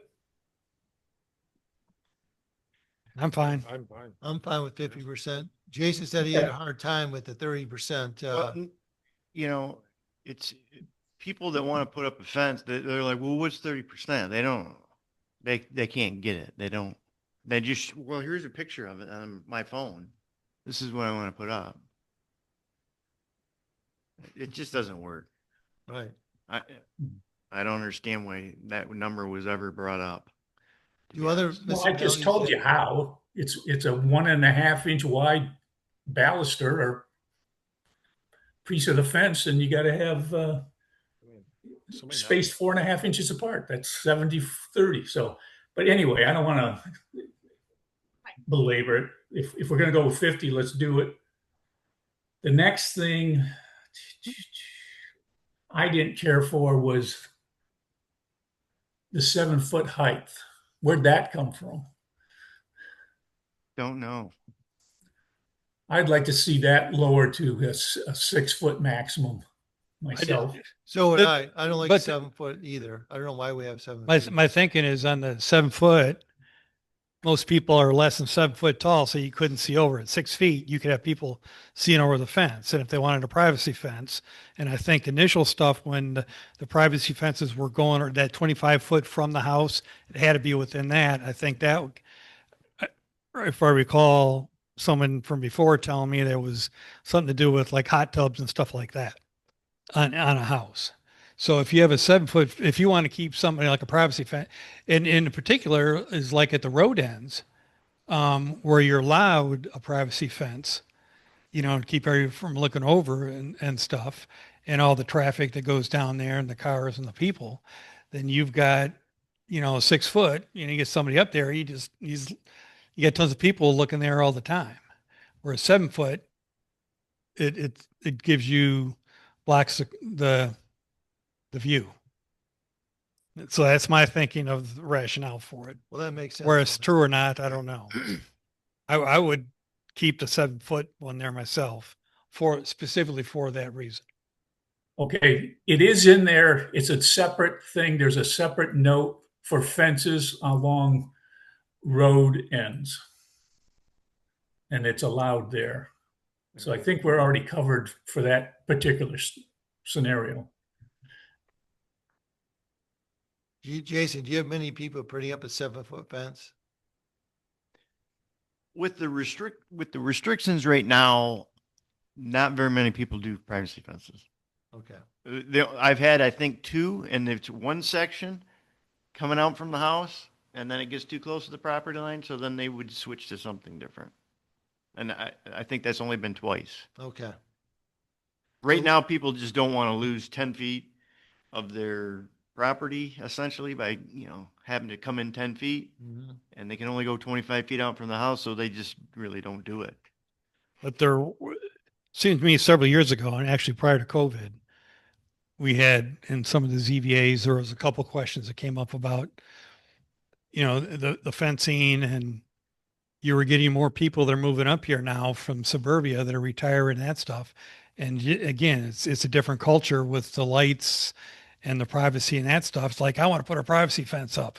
You know, everybody's coming up and wanting to run, you know, one down. I think that's where some of the issues, and because the way the stuff's now, I think some of the, my guess is people stopped coming in because they kept getting no. But if you know, opened it up some, then you may get a lot more people that would be wanting to do that. And then you also have a lot more people over time that with the boomers are starting to retire and coming up here full time now. Well, I don't really have a problem myself keeping what you did, Jason, making the changes. Yes, any other discussion? Well, the other thing I'd like to see us consider is eliminating the setbacks from the property line. To me, that's almost a taking. I should be able, if I want to have a fence on my property line, I should have a fence. I shouldn't have to give up 10 feet of my property to do so.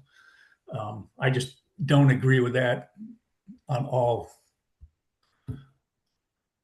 Yeah, and it Well, makes it issues for animals and that stuff, because if you got a 50-foot lot, and you got 20 feet, not either, or even 10 feet, you essentially have, you can't bring a trailer through there, or you can't get an emergency vehicle through if you had to, or. But that's only if you have a fence greater than 5 feet. If you have a 5 foot or less fence, you can put it right in the line. Is that correct, Jason? Correct. That's correct. Yeah. So they're just preventing, they're kind of making it a little hardship on folks who want to go higher than 5 feet. Yeah, I don't agree with the setbacks. And I think with the short-term rentals going into place, you're going to get a lot of people coming in about fences. Some of the renters are going to want them, and some of the rentees are going to want them. It's just my thought looking forward on this. So I think we want to try and get this as right as we can. Yeah. To make Jason's life as easy as possible. I And not have throw up a no, bunch of fences. I would have, you know, I don't have any issues with the eliminating the setbacks. You know, I think it's the right thing to do.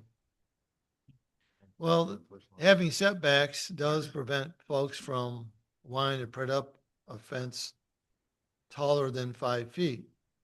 I agree. I think that somebody had some forethought on that and said, well, if you're going to have a privacy fence like that, it's usually for the purpose, like you said, for a hot tub or something. You don't want somebody gawking at you. Exactly. But, you know, and the issue with the short-term rentals, that's a short-lived problem because in 3 years, there won't be any. Says you. That's me. So the lawyers get, Well, I don't think we can look at it that way. Because I think there's more issue here than just the short-term rentals. well, I get, you know, a dozen or two people every year that want to put in a privacy fence, and they usually leave mad when I tell So them. we're talking about the backyard, because with the change that you want to make with the front yard definition, that means the lakefront is the front yard. Right. So there wouldn't be any fences on the lake side that's correct. Well, of any type. you can do a fence, a 5 foot chain link fence or a split rail fence in the front yard of a lakefront. You can? Yeah. Yeah, number one.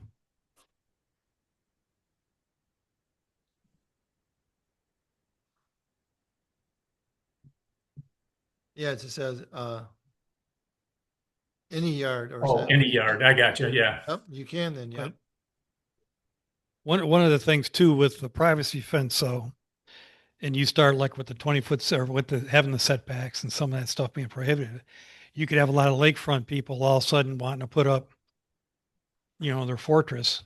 Exactly. And They're trying to prevent that from happening. yeah, and I think some of that stuff makes it kind of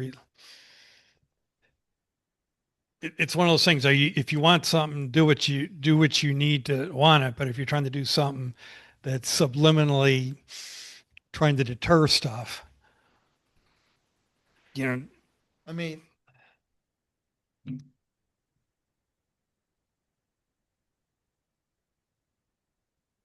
again, one of the things we have the public hearings for is to get comment and feedback from people. There you go. And if you put out in there, and I'm sure this could be another, hot topic one, I don't think as much as the sewer or the short-term rentals, but it could, warrant a lot of feedback, from people there.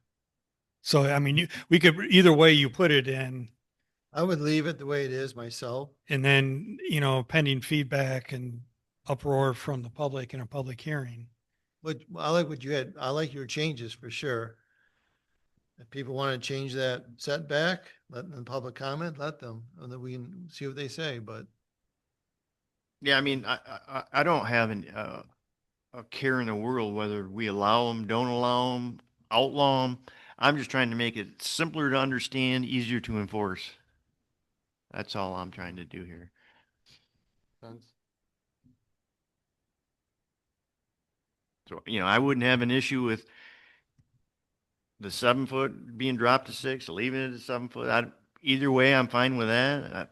I'm fine with the setback the way it is, or if it was gone. Either way, I wouldn't have a problem Okay. with that part of it. Well, my thought as a compromise on the privacy fence, Yeah, because you talk about looking like a compound, right. is to lower the maximum height from 7 to 6. So you take away some of that look or perception. And most of those fences are going to be in the backyard. Yes. All of them will all be. of them be the, Yeah. all of them, right? Not if you're lakefront. Yeah, that's the backyard is opposite the lake. Well, no, I mean, they'll be on the backyard for the, Right. That's the only place you can put a privacy fence is the backyard. Which I think makes sense. Yeah. See, the way the ordinance was before, you could potentially have a privacy fence in your front yard on a lakefront, provided it didn't go more than 25 feet from the house and was at least 50 feet from the water's edge. So I want to clean that up and make sure that this says, look, you can't do that. Boom. I Right there. agree. That makes sense. Yeah. That makes sense.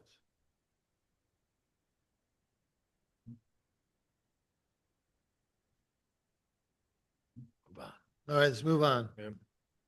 Anything else, guys, on this? All right, then, next one is, B, section 28F, habitation of accessory buildings or structures.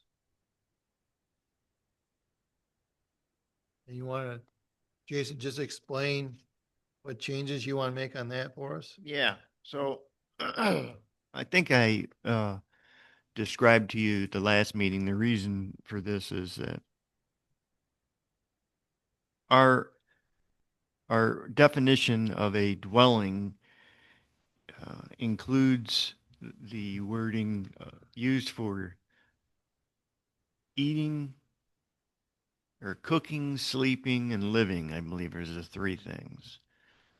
And somebody had a existing guest house, but there's no kitchen in it. So there's no eating in there. There's a bedroom and a living room and a bathroom. So it didn't meet the definition of a dwelling. So that means anybody could turn their garage into what that person has, and it's not a dwelling. And to my knowledge, the main thing that the township has, said you can't do in an accessory building is sleep. They don't want it used for sleeping. So this definition's flat out just says, look, you can have a garage and you can have a bathroom in it, but you can't have sleeping quarters in it. All you're doing is tightening up or taking care of a loophole that was just a wording issue. Exactly. And I Yes. totally agree with it. Yeah. I agree with that 100% too. except when you have the definition, a habitable room which contains one or more beds and it's predominantly used for sleeping. So they put in, okay, you put a cot up and then take it down. Yeah. I don't care You about put- that. They you can do put- that if they want to do that, but they ain't going to just tell mean, them that they got a bedroom with a bed in it, tear it out, we'll take you to court and you gotta rip the bedroom out of it, or you gotta remove the bed. Here's a, Anybody can put cots up in their garage on the weekend. And Yeah, let the that's why I kids was like- wondering how, you know, you're, But at least this just says you can't have a garage with a bedroom in it. Simple as that. That makes perfectly sense to and me. we had. Whether they might still do it, but We had Yeah, somebody something come says you in, can't. maybe they talked to your counter too, but about, they had an STR application they're working on. And one of the requirements of the STR is you have to have a certification from the health department to your septic size to your bedrooms. Well, they're telling us they got more bedrooms than what health departments said because they put some in a garage, which that makes them automatically ineligible to get that license. And I think that's exactly what you're talking about. right. Well, just years ago that I think Tom touched on it earlier that people were building 2-story detached garages, and down the road they would turn into apartments above the garage. So now you've got 2 dwellings on a lot. Yeah. And so then the township said you can't have a 2-story detached garage anymore. So obviously they wanted to stop that process from happening all over the place. So unless they want to allow, ADUs and second dwellings and all this stuff, then we don't have to worry about it. But until then, I want to clean this up. And all you're doing is what was originally intended in the first place. I just want to be able to point somewhere and go, this is where it says you can't do that. Yeah, I have no problem. I agree with that 100%. And you guys have anything else? I'm on board. no, but one thing I just want to point out that there's kind of a loophole, not for a long-term thing, but there is a thing in the ordinance. One of the things I remember reading that you could put up a garage, essentially have, like a second floor on there, something like that. And if everything's up to code, you put a, bathroom in there and the other stuff. If you like tore your house down or did major remodifications, you could actually physically live there as a home. So that was just my point there is just if we do something like that, you make the definition and it's like it's not used. Well, there is a special case. Yeah, Where there's a it separate is- section, temporary Yeah. dwelling use. Yeah. A temporary dwelling. Yeah. That's different. Yeah. So I just want to make sure you're aware of that. I appreciate that. So all of a sudden you say, no, and then somebody else points the stuff out here. No. And then if you're wrong there, then you're wrong in everything else. I can't trust you. All right, let's move on then to number 3, Article 21 definitions, add to 21-9 sleeping quarters. That's what we just talked about, Yeah, right? so we're all set with that then, right? Yep. So that's all wrapped up. I Okay. believe so, unless anyone had any other comments. Yeah, I got one.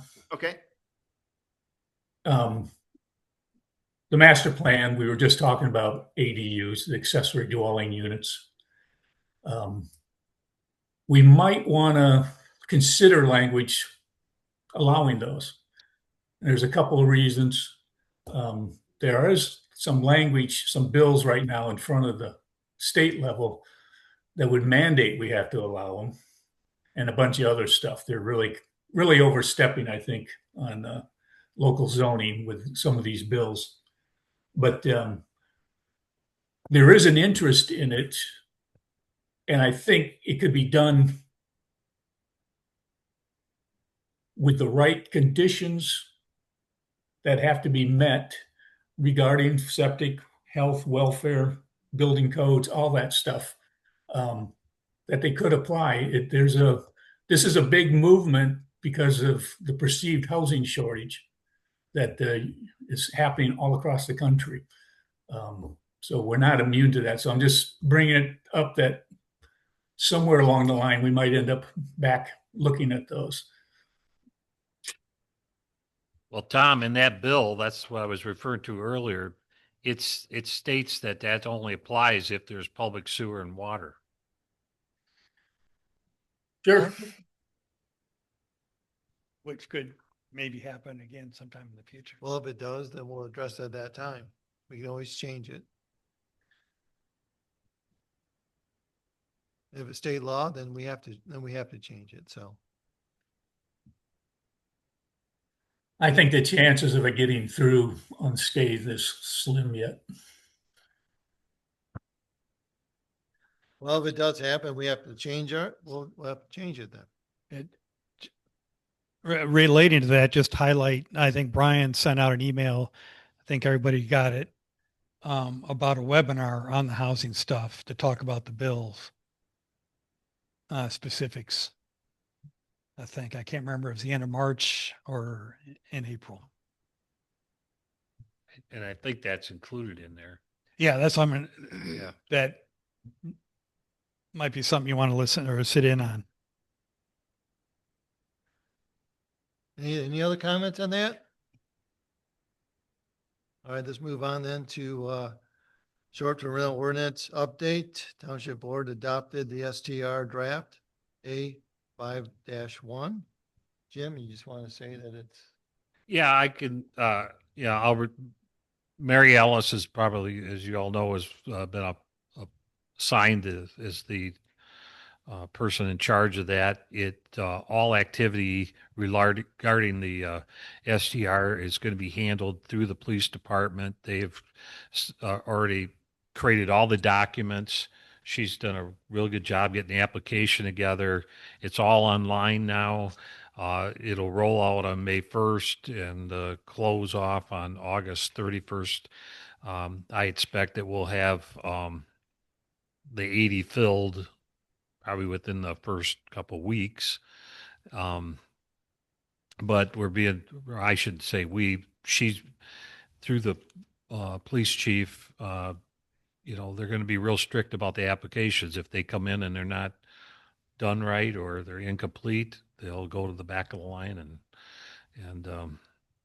So anyways, I'm pretty happy with the way it's being rolled out. We've got some, after it was voted on, we've actually got a lot of good feedback on that.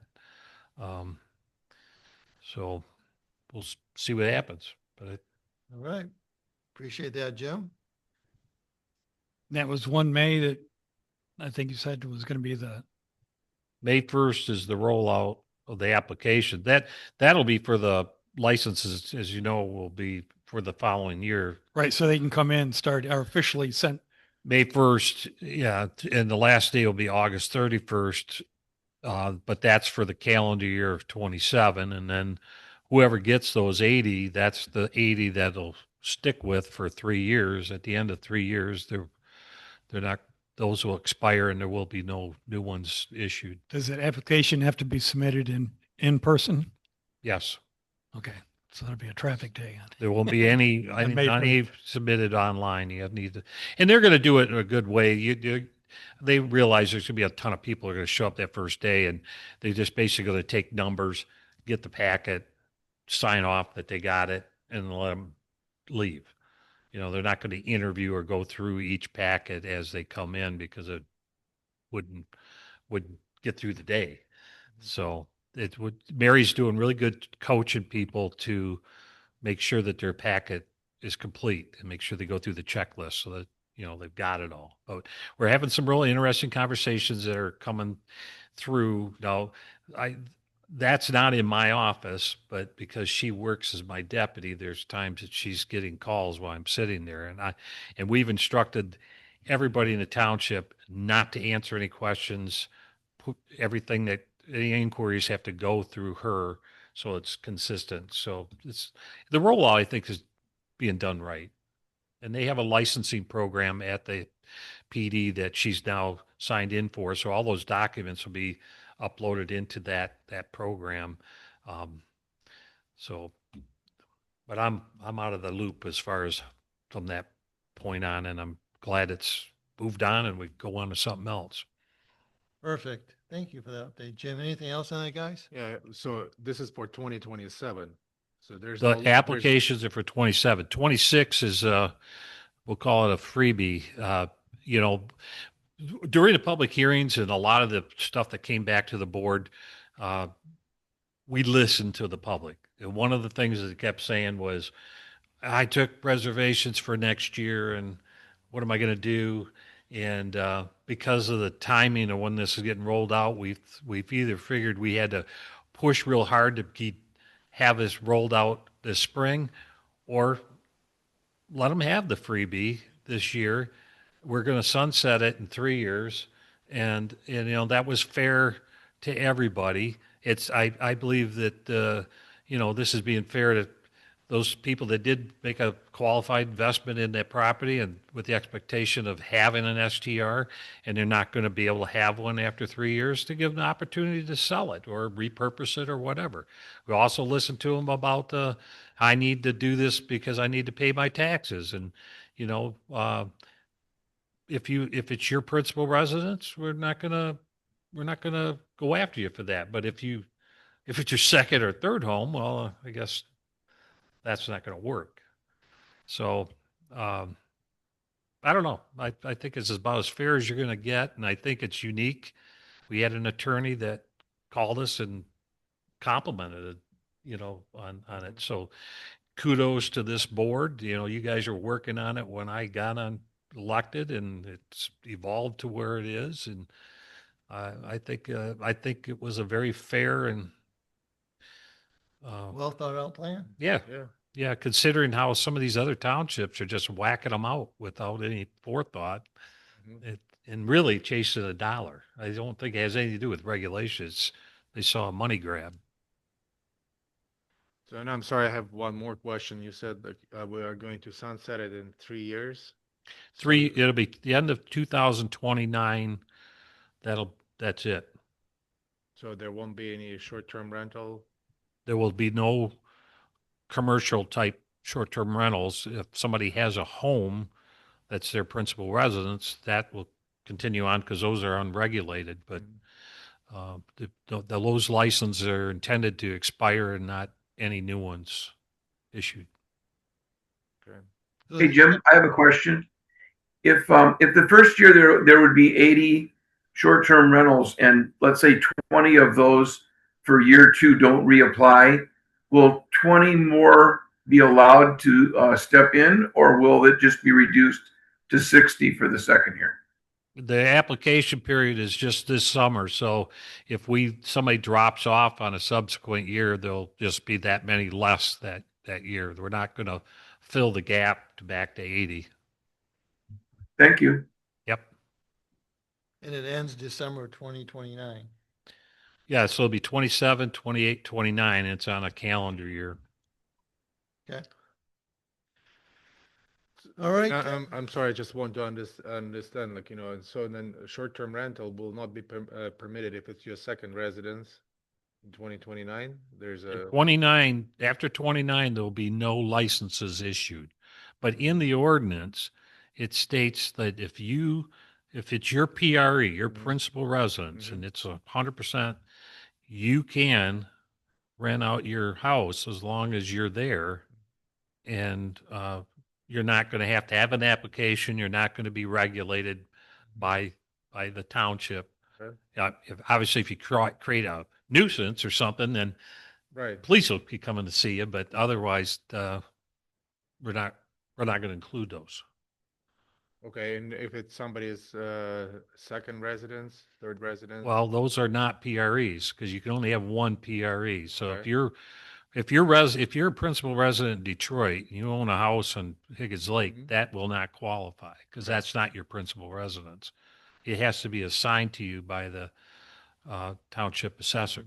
Right, right. And so if you don't live there, you'd have to go the route of getting a license. And if you don't get that 1 in 80 or the late 80 licenses, then you're out of business. Okay. All right. No new business. And any public comment? No public comment. And Jim, would you want to give a little report from Lisa?